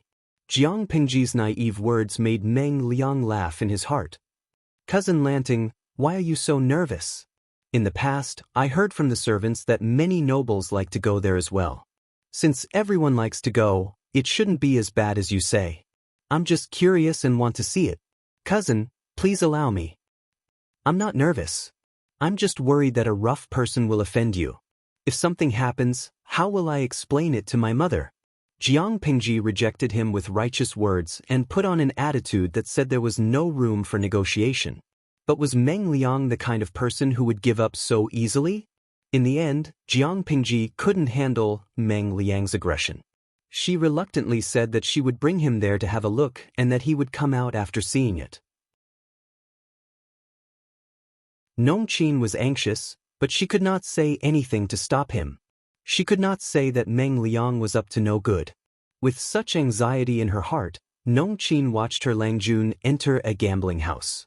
When the curtain was lifted, the gambling house was filled with people.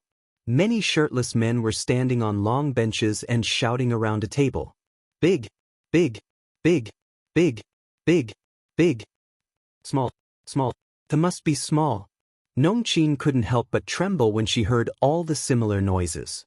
It's okay. I'm here. At that moment, Jiang Pingji put a hand on her shoulder and turned around to smile at her. Strangely, Nongqin's fear disappeared and she gradually calmed down. The gambling house was big. There were more than 10 tables on the first floor, and each table was surrounded by more than 10 to 20 men. When the waiter in the lobby saw them, his eyes suddenly lit up. Young age, tender face, gorgeous clothes. When these characteristics were put together, they formed a shiny label. Fat sheep. What would you like to play? The waiter came forward with a face full of smiles, revealing a mouthful of shiny yellow teeth.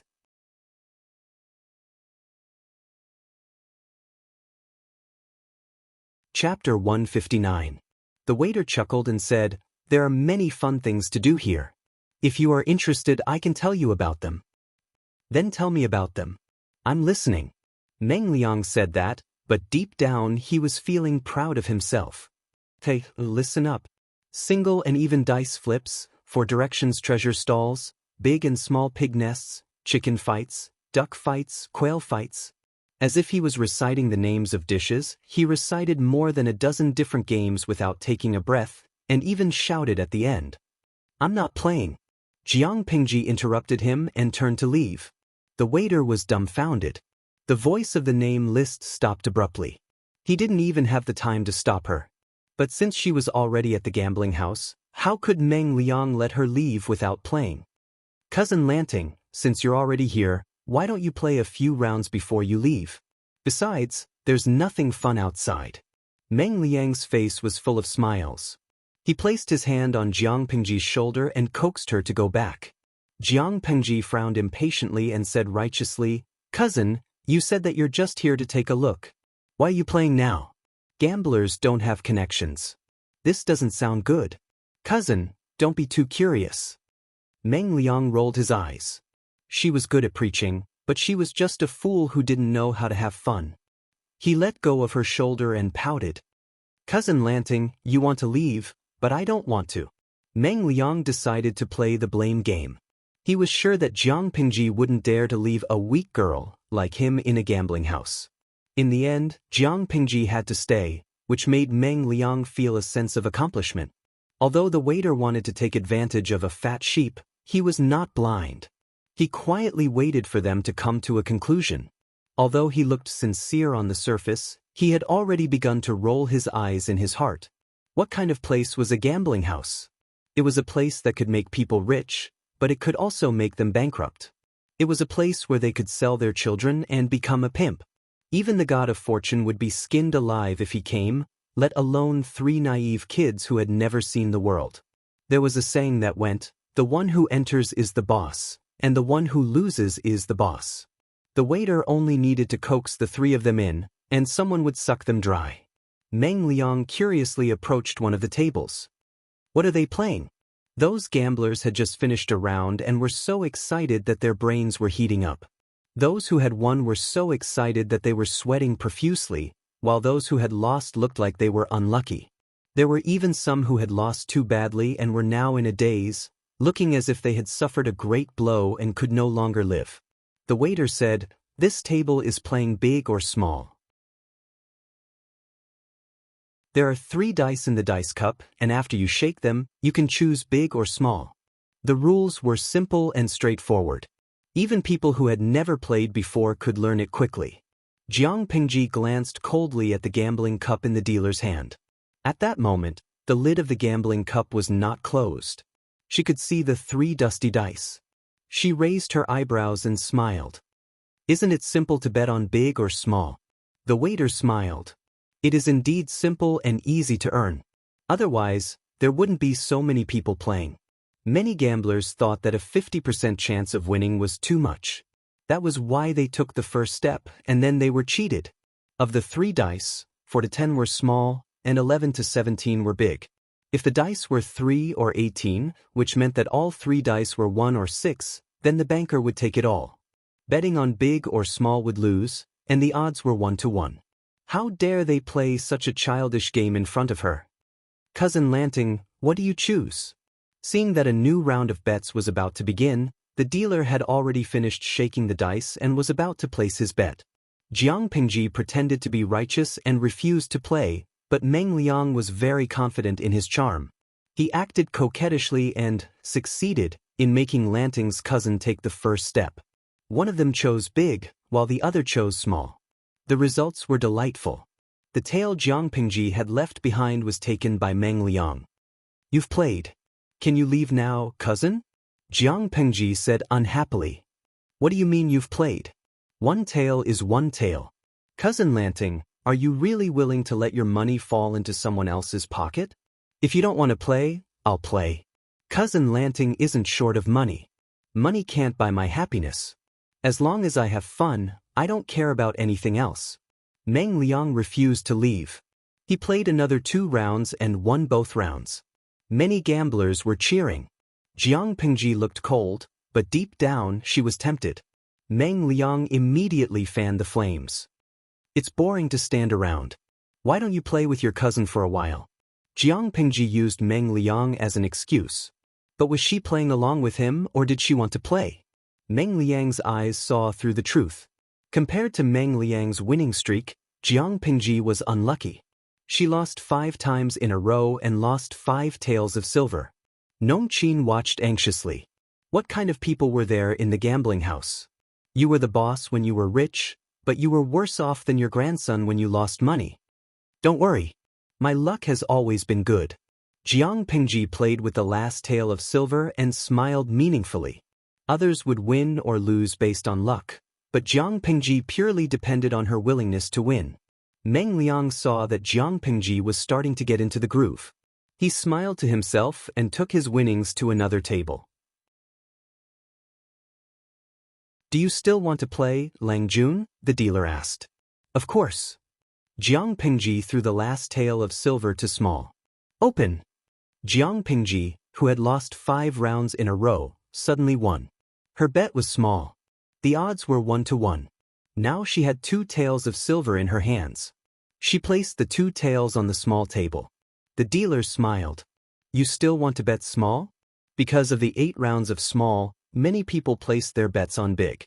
Only Jiang Pingji still chose small. Yes. The dealer took off the cover of the dice cup. 1, 3, 4, 8 points, small. She had 4 taels of silver in her hands. I'll bet big this round. Jiang Pingji still placed all her taels of silver. The dealer took off the cover of the dice cup. 4, 4, 5, 13 points, big. She had 8 taels of silver in her hands. Again big. She had 16 taels of silver in her hands. The dealer's expression was a little stiff. He smiled and said, You're really lucky. Jiang Pingji was surprised. Was that considered lucky? She was afraid of herself when she gambled. She didn't know that more than a dozen casinos in the federal black market had closed down because of her occasional visits. Her identity was special. Even when she lost so much money in the black market casinos, no one dared to do anything to her.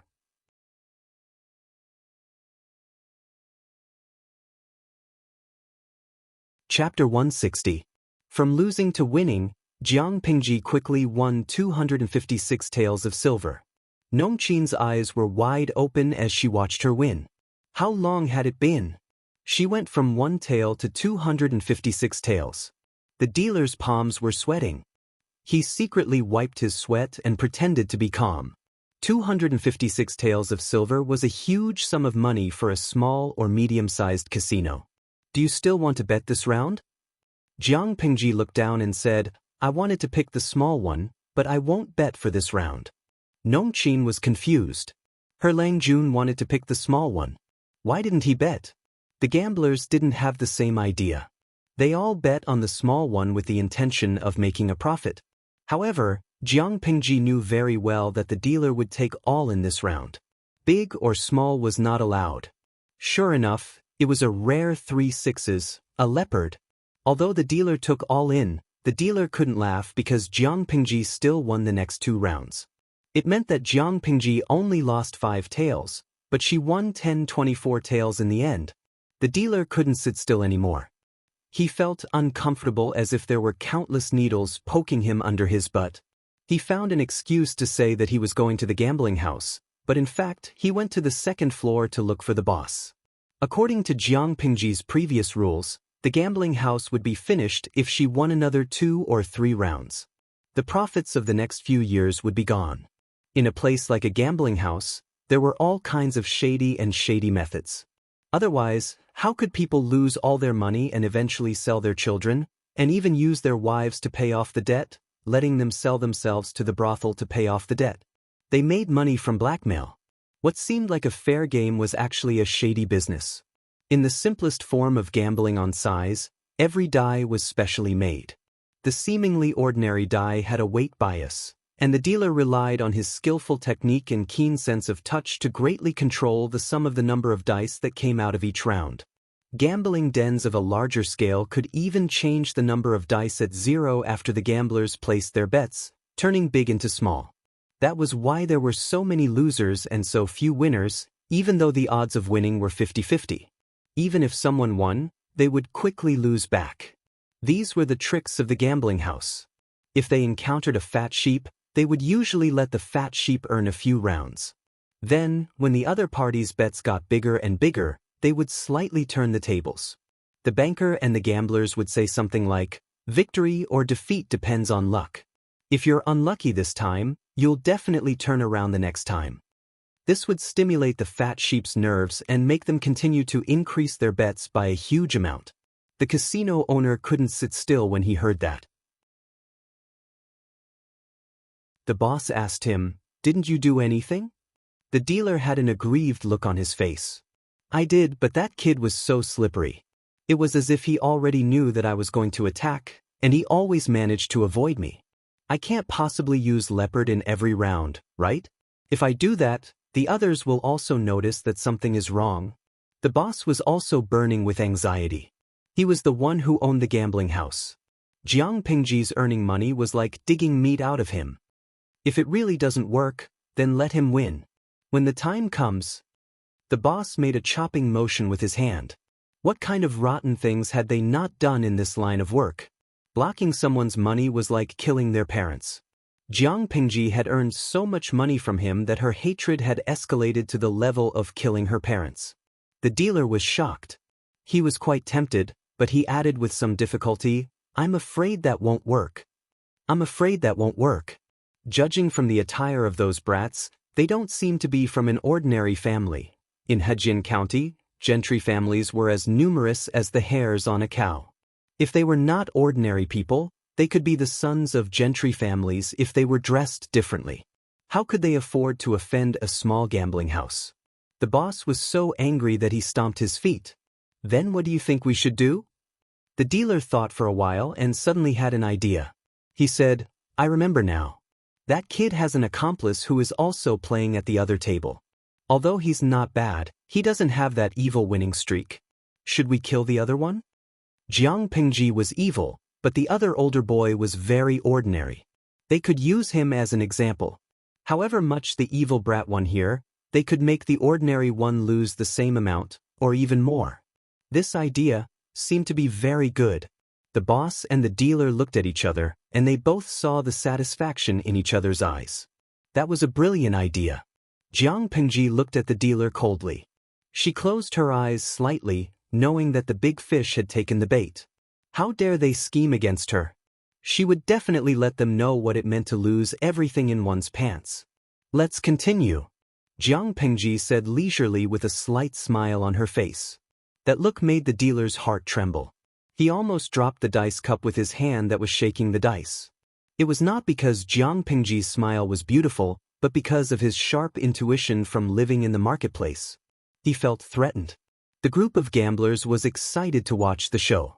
After all, they lost more than they won, and they were excited to win some occasionally. Now they saw someone really winning streak, and the bet had reached more than 4,000 taels of silver. Looking at the rows of gold in front of Jiang Pingji, everyone felt like they were going blind. If the gold was exchanged for the equivalent of more than 4,000 taels of silver, they would not even be able to transport it home. The dealer calmed himself down and asked with a smile, "Young Lang Jun, do you want to continue betting?" Jiang Pingji suddenly smiled, and what she said made the dealer choke. "No. It's not challenging. It's boring." She pretended to stand up, and Nongqin, who was behind her, immediately walked up to the table and wrapped the gold in her arms. Nongqin's arms were heavy, and she was still dizzy. She felt very unreal. The dealer panicked and wanted to persuade her to stay, but when he heard the sound of Meng Liang slamming the table, he immediately calmed down. It was okay. If one table was won, wouldn't the other table lose as well? Jiang Pingji seemed to have only just realized that Meng Liang had gone to another table. "Cousin." Jiang Pingji brought Nongqin over. Meng Liang's eyes were bloodshot, and he looked like he had lost his mind. "Get out of my way." Meng Liang turned around and shouted. He pointed at the dealer and said, "Continue betting." Jiang Pingji was not angry. Instead, she asked the gambler beside her, "Cousin, what is he?" The gambler answered with a smile. He could not hide the gloating in his tone. "You better stop your cousin. He has already lost more than 6,000 taels of silver." More than 6,000 taels of silver? Jiang Pingji was speechless. Wasn't this too much? This table was filled with odd and even players. It was bigger than the previous table, and on the surface, it looked more fair. But when Jiang Pingji glanced at the dice cup, she immediately knew why Meng Liang had lost so badly.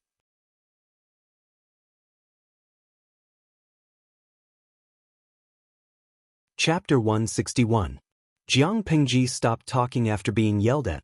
She looked at Meng Liang coldly as he continued to court death. Everyone in Meng County fawned over him. Even in a gambling house, the boss would treat him well. That was why he won a lot of money every time he went there. As time went by, Meng Liang had the illusion that he was the king of the gambling table. Now he was in trouble. This was Hejian County, not Meng County, Song Prefecture. Not everyone was fawning over him. Nongqin held the gold in her arms tightly. Her face turned pale when she heard the number. Lang Jun, this. If they continued to lose, she and her Lang Jun would not be able to leave. Who asked the three of them to come together? It's a trap. There's no hurry. Jiang Pingji sneered. How could she not know what the gambling house was planning? Or rather, it was the result of her deliberate manipulation. But what was the connection between Meng Liang's losing and her winning? Meng Liang was the legitimate son of the Mengs. He had the best food and clothes. Plus, his real mother was Meng Zhan's concubine. She was secretly in charge of the inner house. What could he not have? The amount of money he made every month was terrifying. On the gambling table, the smallest bet was in the hundreds. Sometimes, when he played big, it was possible to bet more than 1,000. However, no one dared to win against him. Even if they did, it would be pointless. Meng Liang would just bring his servants to his doorstep. He was a jinx. This time, he bet another 1,000 taels of silver. Jiang Pengji smiled coldly, but the dealer smiled like a fox. Lang Jun, you've already bet a few thousand taels. We're a small business. If you can't pay us back after gambling, we'll lose a lot. The dealer played hard to get. It seemed like he did not want Meng Liang to continue gambling, but his words hinted at something else. Meng Liang almost laughed. How could he not have the money? Who did he think he was? Why are you talking so much nonsense? You're just a snob. Do you think I'll lose out on such a small amount of silver? He slammed the table. If it were not for his expensive clothes and good looks, he would look like a gangster. After being scolded, the dealer didn't get angry. Instead, he smiled and shrugged. Of course. I can tell that you have an extraordinary background when I look at you, but how can that compare to real gold and silver? We haven't even seen a single strand of silver here. If you win, we'll have to give you real silver. Meng Liang was so angry that he wanted to tear this person's mouth apart. If he was still in Meng County, who would dare to treat him like this? What a snob. But as angry as he was, Meng Liang did not have any money with him. Thinking about this, he became even angrier. When the dealer saw that Meng Liang still hadn't taken out the money, he couldn't help but snort coldly. If you don't have money, you pretend to be rich and come here to gamble. This was a gambling den, not a charity hall. It was only right and proper to pay one's debts. Hurry up and return the money. Get lost. If you don't have money, just say it. Don't be unreasonable with me. After saying that, a few strong men dressed in coarse hemp clothes surrounded him. At that moment, Meng Liang was already irritated by the dealer's words. The frustration from his previous consecutive losses had been squeezed to the limit. Now, he was being mocked by an ant that he had never looked down upon. How could the proud and spoiled Meng Liang tolerate this? How dare an ant that he had killed so casually treat him like this? They must be tired of living. Meng Liang was not someone who could tolerate easily. At that moment, Jiang Pingji guessed that the time was right. She stepped forward to stop him, but it was actually adding fuel to the fire. She seemed to be in a difficult position. She said with a hint of charity, "Cousin, don't bother with these commoners. I still have some silver here." Meng Liang's eyes were red.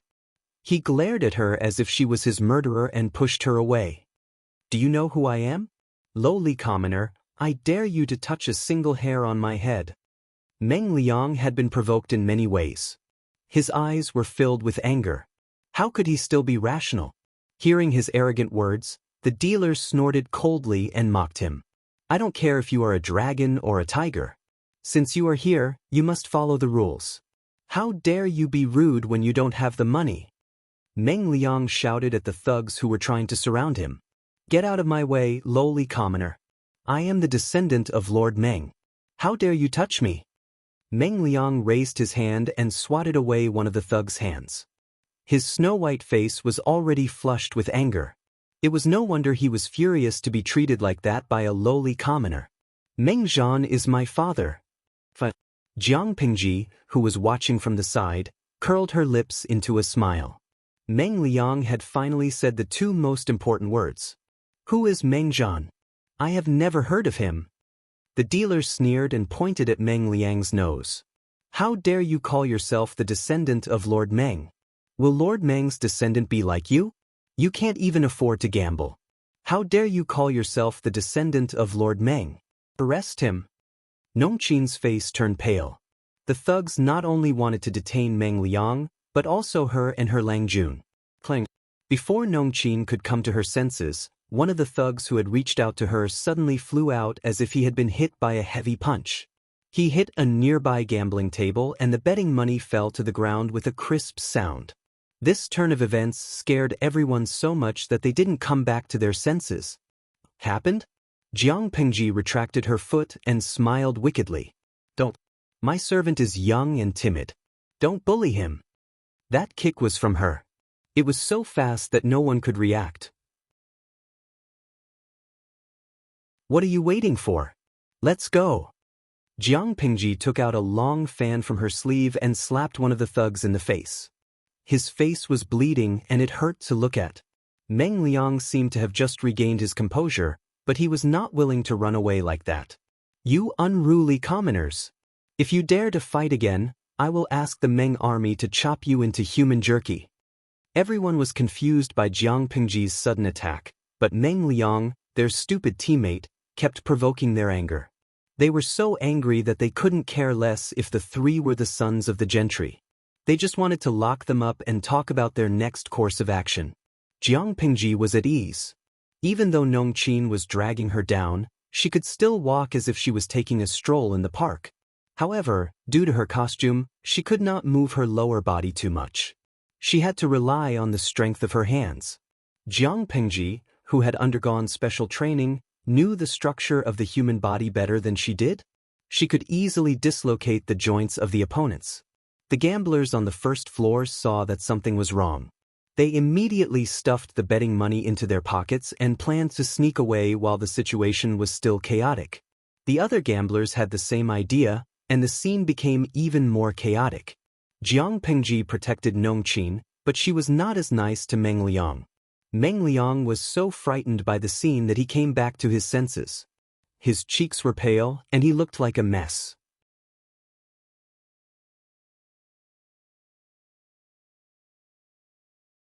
Chapter 162. She said, "This won't do. I'm afraid none of us will be able to escape. I'll distract some of them. Take care, cousin." Meng Liang was furious as he ran. "I think you're using me as bait, aren't you?" Jiang Pingji smiled and said, "Cousin Meng Liang has been stupid for so long. I didn't expect him to be smart for once before he died." What? Meng Liang was shocked. The three of them had run into a dark alley, and there was a pungent smell in the air. Just as he realized something was wrong, Jiang Pingji raised her hand and hit the back of his neck. Along with the pain, Meng Liang's vision was instantly shrouded in darkness. His consciousness quickly became hazy. Before he completely lost consciousness, he vaguely felt a sharp pain in his throat. His body involuntarily twitched twice. Nongqin was shocked speechless, but the person who hit him did not seem to be scared. "Langjun, don't worry about him." Nongqin saw Jiang Pingji throw the unconscious Meng Liang on the ground like a piece of trash, and she was at a loss of what to do. Even though she did not like Meng Liang, he was still an important guest. If anything happened to him, there would be trouble. Who cares? Let's just run. Hold on to the gold in your arms. 10% of it will be your betrothal gift for your future husband. What? Nongqin was confused. Jiang Pingji smiled indifferently. She was annoyed that Nongqin was running too slowly, so she simply grabbed her hand and carried her up. Nongqin was screaming in surprise. Jiang Pingji put one hand on her shoulder and the other on her calf. Even though Nongqin was not fat, she still weighed more than 90 kilograms. She leaped onto the wall of the alley, and with a few leaps, Jiang Pingji jumped into the deep alley nearby. Done. Jiang Pingji put down Nongqin, who was still in a daze. There was a hint of laughter in her voice, as if she had let go of all the pent-up frustration in her heart. She had planned to tease Meng Liang a little longer, but now, she changed her mind at the last minute. When Nongqin landed on the ground, she finally recovered from the dizzy state. She tilted her head and took a closer look. She could faintly see the outline of her Longjuan's face in the dark. He had run for a long distance with her in his arms, but his forehead was still fresh and his breathing was steady. Nongqin felt a little ashamed in her heart. She had been doing rough work since she was a child. She could eat a lot and was strong, but she could not compare with her pampered Langjun. Langjun, will Madam blame you for leaving Miss Biao behind? If he spouts any nonsense, the gamblers will come to the Lu mansion. Nongqin's face turned pale. Jiang Pingji snorted coldly. Isn't Our Lady Biao by my side? As for whether or not Meng Liang will talk nonsense, don't worry, he can't speak or write for the time being. Be a good boy and wait at the gambling house. She had many tricks up her sleeves. She could temporarily paralyze a person's arm or make them unable to speak or write. It was very simple. How could Meng Liang compete with her? She could toy with that brat to death even with her eyes closed. Right by her side? Nongqin could not help but look around. There were only the two of them. Where was the third person? Was there a third person? Suddenly, she felt the air around her was a little cold. A creepy feeling rushed from the soles of her feet to her brain. Let's go buy some women's clothing. You can wear it and temporarily play the role of Lady Biao, Jiang Pingji said. Nongqin finally realized what Jiang Pingji meant. She wanted her to pretend to be Lady Biao? But won't my identity be exposed? Many people have already seen the appearance of young Miss Cousin. Nongqin felt it was tricky, but it was her Longjuan's request. She had to comply. However, it seemed that even the heavens were against Jiang Pingji. Just when she felt a little better, the system beeped. System, beginning self-examination. Scanning mission. Scan successful. Mission established. Meng Liang, son of Meng Zhan, chief of Meng County in Song Prefecture, is in danger. Please save him in 2 hours. When the mission is completed, the host will receive the reward of Willow's Slender Waist. If the mission fails, the host will receive a level 5 electric shock as punishment. Jiang Pingji's face froze, and then a bloodthirsty smile appeared on her face. System, are you asking for a beating? The system explained frantically, its voice sounding panicked and helpless. Host, listen to me. After the real-time mission is loaded, it will be automatically assigned to the host based on what you encounter. It will be automatically assigned. But you have to believe that completing the mission will only benefit you. This is carefully calculated, and it will not harm the host's interests. I've looked at the back-end data. Killing Meng Liang will cause you great losses. What are you talking about? If you can understand me, then shut up. Jiang Pingji was furious. She was already annoyed by the system, and now she felt even more disgusted. The system lost its temper when Jiang Pingji yelled at it. Host, although I am your system, I hope you can respect me. We need to support each other, not drag each other down. The calculation of the human brain will never be as good as the optical computer system. After analysis, we concluded that saving Meng Liang is the best choice. Jiang Pingji snorted. I said, shut up. The system was frustrated by her stubbornness, but there was nothing it could do. If you don't carry out the mission, you will receive a 2-hour countdown. When the time is up, you will automatically fail the mission. Do you understand? If you fail the mission, you will be punished with a level 5 electric shock. That will cost you your life. Then I'll just die.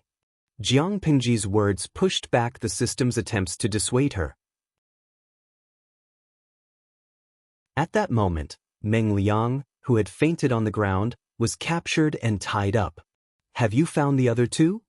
The one who won a lot of money ran away, while the one who lost to the casino and owed a lot of money was caught.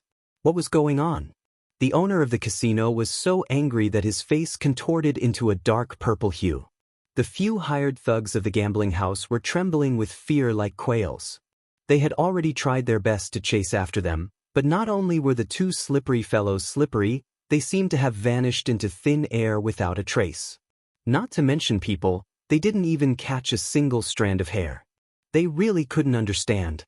That alley was clearly a dead end, so how did the two of them escape?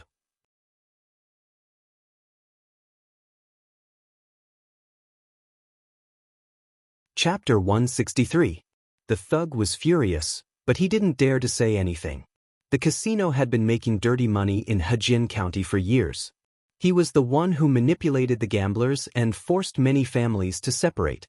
How many gamblers lost their fortune and lost their composure? How many wives and daughters of the gamblers were sold into prostitution? It could be said that the establishment and operation of the casino were built with the blood and tears of the gamblers' families. Every coin and every cent was stained with blood. It was not clean at all. Unexpectedly, the boss of the casino was blinded by the eagle's peck. He was tricked by a young boy. That was more than 4,000 taels of silver. Ordinary people couldn't make that much money in a few lifetimes. In the face of the furious boss, there was finally a bold person who bit the bullet and asked, "Boss, what should we do with the one who got caught?" "Lock him up in the woodshed. Do you want him to be treated like the god of fortune?" The boss was so angry that he wanted to stomp on Meng Liang's head, but he restrained himself. Somewhere else, Jiang Pingji took Nongqin to buy a set of women's clothing. Then she put on a thick bamboo hat to cover her face. "Langjun, is this okay?" Nongqin had never worn such fine clothes in her life. She was so excited that she didn't know what to say. She blushed and lowered her head. She didn't dare to look up at others. "It's a little short, but it's the only ready-made clothes that fit. It's okay." In ancient times, there was no such thing as a ready-made clothing store. Most families would have their women go out to the streets to buy suitable materials and sew them into clothes. Some families would even grow their own raw materials and slowly turn them into cloth. After dyeing them, they would then make clothes. Even so, there were some places where ready-made clothes could be bought, such as the large-scale cloth stores. The cloth stores sold cloth, but they could also customize the clothes. Sometimes, in order to give customers a more intuitive introduction, they would make some ready-made clothes and display them in the shop. The clothes could also be sold, but that was not the main business of the cloth store. Jiang Pingji took Nongqin around the clothing store and bought a set of fine, high-quality clothes that fit her figure. He asked Nongqin to put on the bamboo hat and bought 2 bolts of good material for inner clothes for Xuanmei Takshu. Jiang Pingji didn't want to be special. Nongqin bought the clothes because of special circumstances, not because she was biased. But for the sake of fairness, she couldn't ignore the other 2 maids in the yard. If he gave them other materials, even if they were made into clothes, they wouldn't be able to wear them. It would be better to buy the material used to make undergarments, which would be more comfortable to wear. "Let's go," Jiang Pingji said.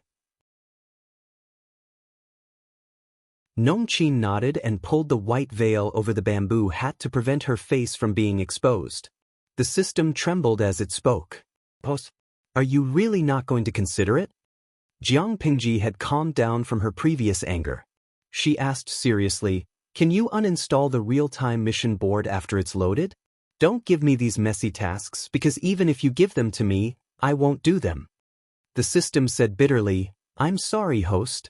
The loading board can only be uninstalled after the next major upgrade." In other words, before you level up for the second time, will these quests continue to be issued out of nowhere? The system carefully looked at her face to make sure she didn't have any intention of scolding her.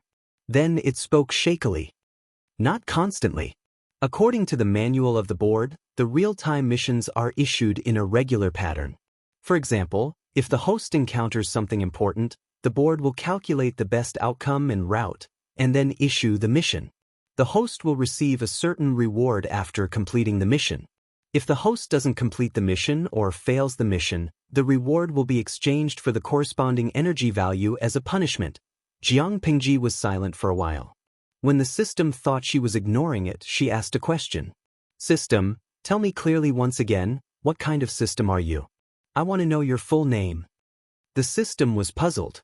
That question was nonsense, wasn't it? But considering the host's temperament, it felt that if it didn't answer, it would probably be scolded again. So, It honestly said, the full name is Multidimensional Palace Intrigue Streaming System. Yes, you're the Multidimensional Palace Intrigue Streaming System. The loading of the real-time mission board is also to serve the main plot. This can be seen from the mission reward, Willow Slender Waist, slender and enchanting.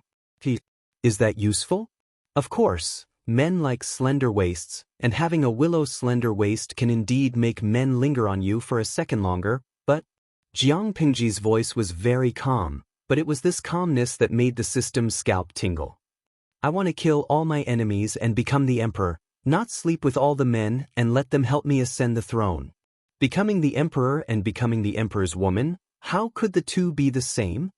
So now, system, you can shut up. The system didn't dare to make a sound. Jiang Pingji didn't have such a strong desire to cause trouble in the beginning. It was completely forced by the stupid system and the culture of this even more stupid era. She didn't want to be changed, so she could only think of ways to change others. As for the 5th-level electric shock punishment that the system mentioned, did it really think that the Federation's training methods were child's play? 90% of the so-called 5th-level electric shock punishment was a threat. She knew what the other 10% was. Because she knew it, she was not afraid. It was still the same thing. Playing tricks with her? She could play with it with her eyes closed. Intelligence was a real weakness, and it couldn't be changed by leveling up.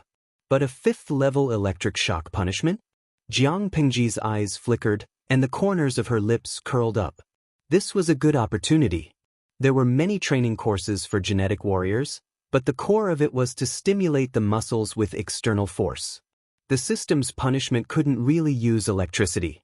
After all, the human body was different. It was most likely to use some kind of energy to stimulate the nerves and muscles of the body to achieve the same punishment as a 5th-level electric shock. If that was the case, it would be a good training opportunity. Jiang Pingji brought Nongqin back to the Luz and sent her to the outer courtyard where Meng Liang lived. Stay here for a few days. You can go back to normal after the storm blows over. Nongqin nodded. At that moment, there was a voice coming closer. Langjun, you're finally back. If you didn't come back, I would have gone out to look for you. The person stopped abruptly and stared at Nongqin and Jiang Pingji. It was Meng Liang's servant who thought that his Langjun was back. Seeing the servant running over, Jiang Pingji suddenly smiled.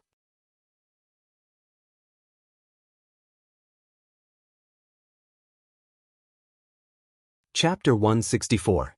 Meng Liang's servant was smarter than his master.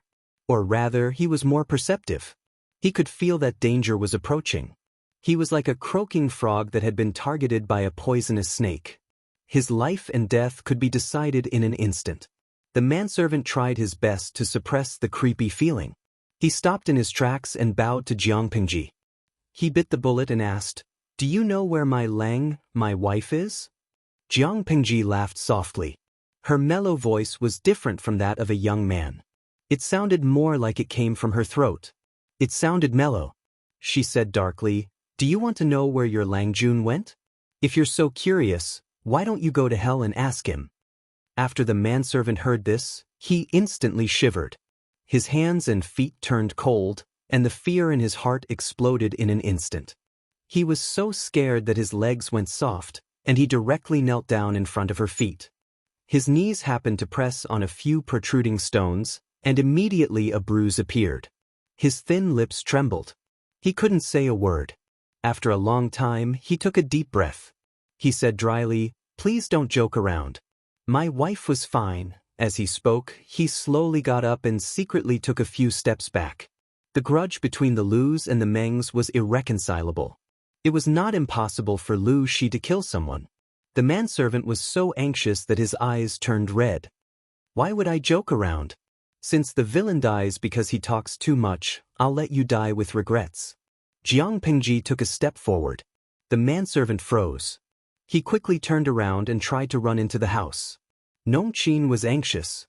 She wanted to catch the manservant when she saw him trying to escape. But someone was faster than her. As if there was a gust of black wind, Jiang Pingji had already caught up with the servant who was trying to escape. She pinched the servant's slender neck with one hand and gradually exerted force with her 5 fingers. The servant felt that it was getting more and more difficult for him to breathe. He tried his best to pry her hand away with both of his hands. His feet rubbed against the ground. At first, he struggled intensely, but as time went by, the intensity gradually decreased. Sha sha sha sha. His legs, which were rubbing against the ground, went completely limp. His hands were still holding onto Jiang Pingji's wrists. His eyes were wide open, bulging so much that it seemed like they were about to jump out of their sockets and explode in the next second. His face had slowly turned from dark purple to green. Nongqin saw the servant struggling hard before he died. His eyes were almost popping out of his eye sockets. She was so nervous that her breath quickened. She felt like she had fallen into an ice cellar, as if the night wind around her was strangely cold. "Are you scared?" Nongqin stood rooted to the ground and heard Jiang Pingji's gentle question. She took a deep breath, and the trembling in her chest calmed down under the stimulation of the cold air. She bit the tip of her tongue and regained her senses. Her eyes were shining with determination. "Langjun, I'm afraid now, but I won't be afraid in the future. All right, go call the butler over and have him dispose of the corpse. For the next few days, I will assign a few maids to you. Remember to take a few steps in front of people occasionally. Miss Biao, who came to the Luz 2 days ago, has never stepped out of this yard. Do you understand?" Nongqin nodded hard, as if she was trying to overcome the spreading fear in her heart. She thought the butler would panic when he saw the corpse, but she didn't expect him to be so calm. "His neck is twisted like this. How much strength did he use to hurt him?" The old butler guessed something from Nongqin's vague and mysterious description, so he came over with 2 confidants. With the light from the match, he saw the servant's completely twisted and sunken neck. He clicked his tongue. Nongqin was nervous. "Langjun heard a strange noise when he sent me here. I came over and saw this corpse. I don't know who did it. Someone suddenly died in the yard. What should we do?" The old butler snorted and waved his hand. The 2 confidants had already put the corpse into a black cloth bag. "We can't send him out secretly. Just throw him into the bucket of night incense, so that others won't see it and misunderstand." Asking people to move the corpse out secretly was the stupidest thing to do. It was no different from burying one's head. The people living near the Luz were not ordinary people. No matter which door the corpse was moved out, it was impossible to guarantee that no one would see it. The old butler was experienced. He put the body in the bucket of night incense and sent it out. Who would be so bored to check it? Nongqin was a little scared, but seeing the old butler so calm, she felt a strange admiration and envy. It was not the first time the system saw Jiang Pingji kill someone, but none of the previous scenes were as shocking as this one. She killed the bandits in the village quickly and neatly. Almost all of them died in an instant, but she strangled the servant to death with her own hands. Her strength was so great that she directly crushed the neck bone. The system held back for a long time and asked without confidence, "How could you kill such a weak ordinary person?" Jiang Pingji said coldly, "I killed him to show you." The system was speechless. "When did I ever tell you that I won't kill people who don't even have the strength to truss a chicken?" That servant was as weak as a chicken, but it doesn't mean that he doesn't have the ability to do evil. There were more than 20 people who died directly or indirectly in his hands. More importantly, if he is alive, it will have an uncontrollable impact on the ending. So it's better to nip the risk in the bud. The system asked her in a low voice, "Okay, I don't care about that. But what do you mean by killing him to show me? I don't know what your previous host was like, but I know one thing. Don't treat me like a clay figurine. System, you have done more than one thing to disgust me. I hope there won't be another mission like today." The system was speechless. As I said, this kind of real-time mission is issued randomly and automatically. I can't control it. If you don't want to do it, just say no. Anyway, if you don't want to do the mission, how can I force you? Hearing the system's words, Jiang Pingji suddenly smiled. Her smile was full of inexplicable meaning. The system added, "But if you fail the mission, you will also have to bear the punishment." Don't blame me for not reminding you if you can't bear it. At that time, 2 hours had passed since Jiang Pingji refused to do the mission.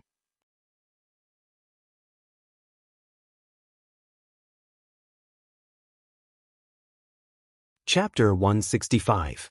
Jiang Pingji listened coldly to the system's countdown, but her mood was not affected at all. Xuanmei, if you hear anything tonight, don't come in to investigate. Xuanmei sat outside the door, a neatly folded mattress beside her. The mattress was used by the maids to keep warm during the night.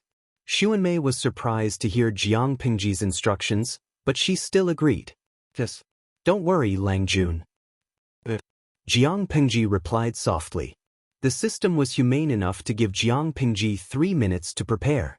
Jiang Pingji unhurriedly took off her outer garment, leaving only her moon-white inner garment.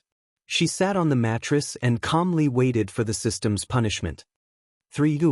Punishment commencing. As the system's cold countdown ended, in that instant, a strange and explosive energy instantly enveloped his entire body. From the surface of his skin, it fiercely flowed throughout his body like a hot knife through butter. Every muscle in his body seemed to have been violently crushed by something. Jiang Pingji was forced to bend over from the pain. She lay on the mattress, making only a slight sound. As the explosive energy spread, her heart beat at an unimaginable speed, as if it was about to jump out of her throat. Her blood flowed faster, and hot sweat flowed out of her pores. In less than 2 or 3 breaths, the place where she was lying actually became damp. The sweat on her back and shoulder blades had already soaked her clothes, and the excess sweat slid down her skin and dripped onto the bed. To be honest, the system's punishment was not on the same level as Jiang Pingji's previous training. In terms of cruelty, the system's punishment was at the most ordinary level, while the Federation's training was at the hellish level. Comparing the two, Jiang Pingji would rather go through the Federation's training once more. She had been careless and overestimated herself. She had forgotten that this body belonged to an ancient woman. Without any specific training, the ancient woman's performance in all aspects could only be described as low, let alone compared to her previous self. Lu Lanting's body would collapse under the same pain, but Jiang Pingji's previous body would not be affected.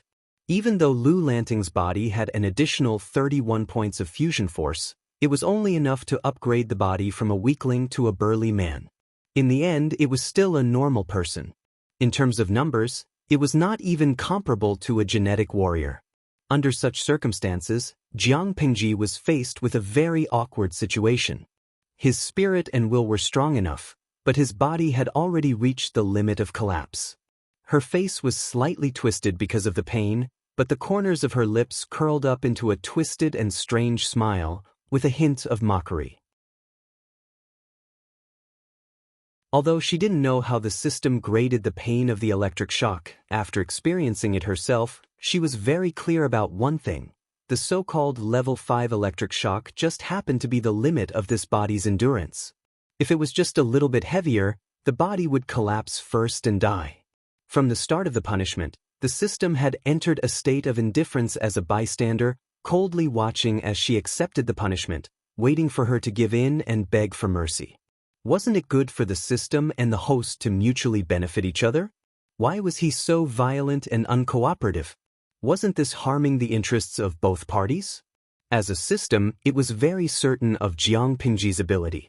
If it ignored her bad temper, it could not find any fault with her. For a system, especially one that had a clear purpose to nurture, a stupid host was indeed easy to control, but it was also tiring to bring them along. Not only did he have to be a father and a mother, he had to calculate every step for them, just like a nanny or a wet nurse. Therefore, basically every system yearned to meet a host that was smart, motivated, and easy to control. However, Jiang Pingji did not fall into either category. She was smart and motivated, but her only fatal flaw was that she had a strong sense of self and would not allow herself to be controlled by others. A host that refused to follow the system's orders was more annoying than those who were too lazy to use their brains. At that moment, Lu Lanting's body was already on the verge of collapse. If not for Jiang Pingji's strong will, it would have been useless. She secretly told herself, "Hang in there, Jiang Pingji." The genetic warrior training method developed by the Federation essentially used external forces to stimulate the activity of muscle cells. Although this strange energy had caused her to suffer greatly, after she had endured it, the benefits would be huge. The system would not let her die. If she did, the system would suffer a great loss. However, not letting her die and not letting her suffer were two completely different concepts. She knew very well that the system was using this punishment as a warning. If she did not want to suffer anymore, she had to complete the system's mission obediently. That was unfortunate. Jiang Pengji was a tough bone that no one could bite.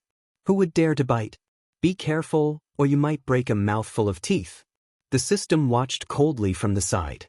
It did not seem anxious at all. Lu Shi's body data was being monitored in real time. He was only at the 0 point. It was fine as long as he was still alive. 3 minutes was not a long time, but for Jiang Pengji, every second felt like a year.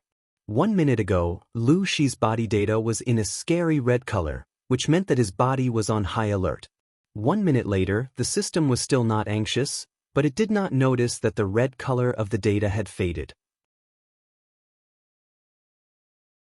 By the time it realized something was wrong, the color of the data had turned orange-red. It was still high risk, but the alert level was lower than the red. What had happened? The system was confused. In less than half a minute, the orange-red color slowly turned orange-yellow, and the alert level was lowered again.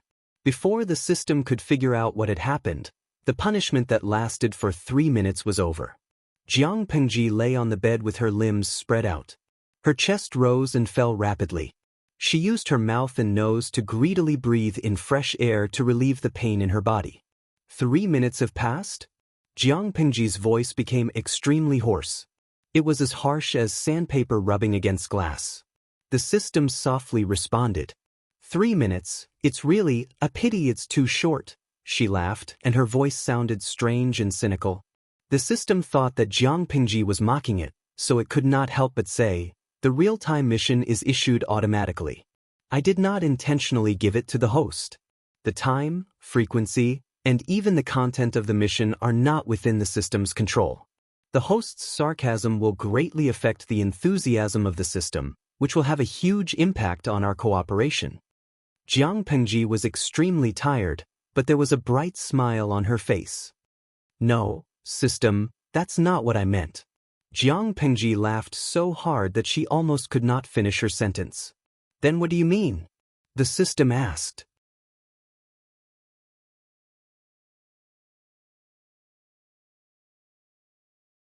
Chapter 166. The system was dumbfounded. It immediately opened Lu Shi's data panel. Jiang Pengji licked her dry lips and said, "It's only been 3 minutes. Tiske, I'm not satisfied yet." Thus, what the system saw was this data panel. Name, Jiang Pengji, Lu Shi, Lanting, also known as Lu Lanting. Base strength, 12, strength fusion plus 39, gender, female, disguised as a man. Replaced her deceased brother, Lu Lanting, age, 41-12, born in the 3rd year of Tianwu's Flower Festival birth, the second son of the Lu family in Hejian County. Fiancé, Wei Jingxian, the second daughter of the Wei family in Hejian County. Specialties, 6 arts of rights, beginner, combat, expert, analysis, expert, other abilities, temporary, attributes, charm, hidden 33, appearance, 75, channel, streaming, activated, host level 2. Compared to the initial data, Jiang Pengji's hidden charm value had unknowingly increased to 33 points. Her appearance value did not change. The streamer's level had risen to level 2 because of the upgrade card, but that was not the main point. The main point was the integration of force. Strength fusion plus 39. When Jiang Pengji first arrived in this world, her strength fusion was 30 points. She continued to use points, but it only increased by 1 point. Before the system's punishment, her strength fusion was 31 points. But now, 39. That was not all. Her unshakable base strength of 5 points had increased to 12 points.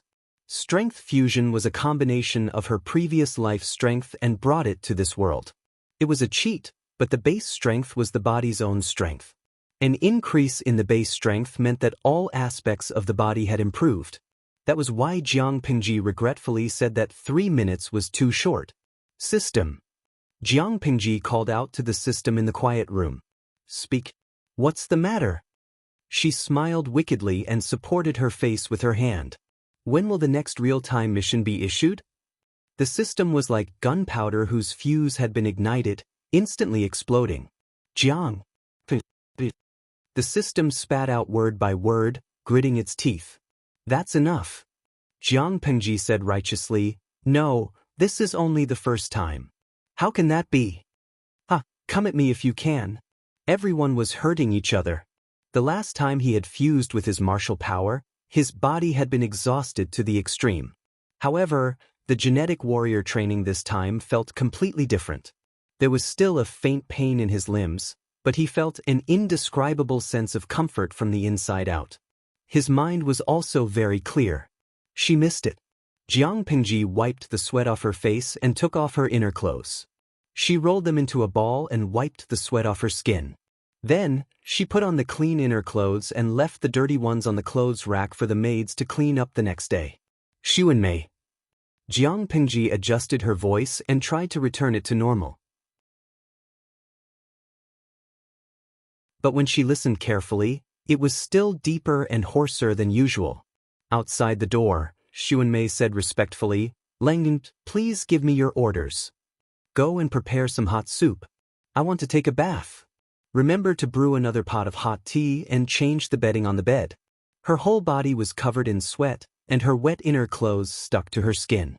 If not for the charcoal brazier in the room, she would have shivered when the cold wind blew. Xuanmei said, Yes. After that, she heard some rustling sounds. Xuanmei must have lifted the soft blanket and got up to get someone to prepare the bath. Jiang Pingji soaked her whole body in the bathtub. She tied her long hair into a bun and fixed it with a hairpin. Taksha did not work that night, so Xuanmei was the one who helped Jiang Pingji bathe. I went out today and brought some toys for you and Takshu. I'll have someone send them to you tomorrow. Although the rules in the manor are strict, there is still room for flexibility. I know that girls like to dress up, so it's okay to embellish them a little. Xuanmei smiled gently. Lang Jun, that's very kind of you. After that, Xuanmei became a little absent-minded. She looked at Jiang Pingji with struggle and awkwardness. If you have something to say it. Don't keep it to yourself, she said. Xuanmei secretly bit her lips and said shyly, Why haven't I seen the boy servant by your side these days? Jiang Pingji raised her eyebrows. She did not expect that Xuanmei still had not figured it out after so many days. Su Ku was not a man that Xuanmei could win over. They were not compatible. If they were forced to be together, it would only add to the resentment. She could force Su Ku to get close to Xuanmei, but what was the point? Anyway, Jiang Pingji would not do that. If Xuanmei had the ability, she could pursue him herself. If she succeeded and Su Ku was willing, she would be the matchmaker. Su Ku was sent out to do something else. He is not staying in the manor for now. Xuanmei was too embarrassed to continue asking after that answer. Her expression was a little more awkward than before. The next day, Jiang Pingji woke up feeling refreshed. She meditated for a while. Her 5 senses were much better than before. After breakfast, the servant reported that Qiguan Rang was visiting. What a rare guest. Jiang Pingji smiled and teased him. I thought that Mr. Wei would not come. According to Wenjing's temperament, he would not take the initiative to visit. Qiguan Rang was born in a poor family. Because he was of mixed blood, it was easy for others to despise him and curse him as a bastard. To reduce such humiliation under normal circumstances, he would not take the initiative to visit his friends from the gentry clan to avoid attracting criticism. But at that moment, he was not in the mood to respond to Jiang Pingji's teasing. As soon as he sat down, the first thing he said was, Why did you act so impatiently? Jiang Pingji was not surprised at all. It's a once-in-a-lifetime opportunity. Last night was a good opportunity. Not only could I get the Lu Manor out of this, but I could also trick Meng Liang. I also made a small fortune. Jiang Pingji smiled and her eyes curved. I guess what happened last night has spread far and wide. According to Meng Hun's ability, they will know about Meng Liang by the afternoon. Do you think we should wait for him tonight? Wait for him? Who was the rabbit? Needless to say, it was Meng Hun. How can you be sure it's tonight? Qiguan Rang asked. Jiang Pengji said, if not tonight, should we wait for a few days? Don't forget that when Meng Liang left Song Prefecture, he brought his entourage with him. If he did not think he was smart and dump his entourage, he would not be in this situation. Now the gambling house is saying that a kid named Meng Liang is causing trouble. As long as Meng Liang's entourage is not deaf, he will find out sooner or later. As long as Meng Hun was not stupid, he should have thought of that. If he did not capture Meng Liang and hesitated for a moment, Meng Liang would have been rescued by his entourage. Qiguan Rang said unhappily, it seems like everything is still within your calculations. But didn't they agree yesterday to take their time and plan things out slowly? Why did she do all this after one night? Willful. She almost ruined the good situation.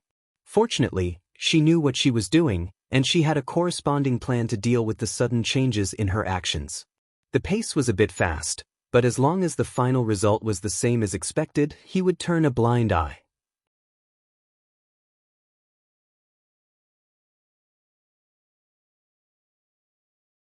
Chapter 167. Move faster. Otherwise it will really fly away. Qiguan Rang tapped his feather fan on his knee. His expression was serious, as if he was thinking about something serious. If Meng Hun really kidnaps Meng Liang tonight, what are you going to do? In other words, what excuse could Jiang Pingji use to appear in front of Meng Hun without arousing his suspicion? Jiang Pingji was prepared for that. As you know, Meng Hun already knows where Meng Liang is. He also knows that Meng Liang is in the Lu residence. From his point of view, Meng Liang has a close relationship with the Lu mansion. Since that's the case, I'll use the excuse that Lady Cousin is capricious and sneaked out of the mansion to play. She didn't return for the whole night.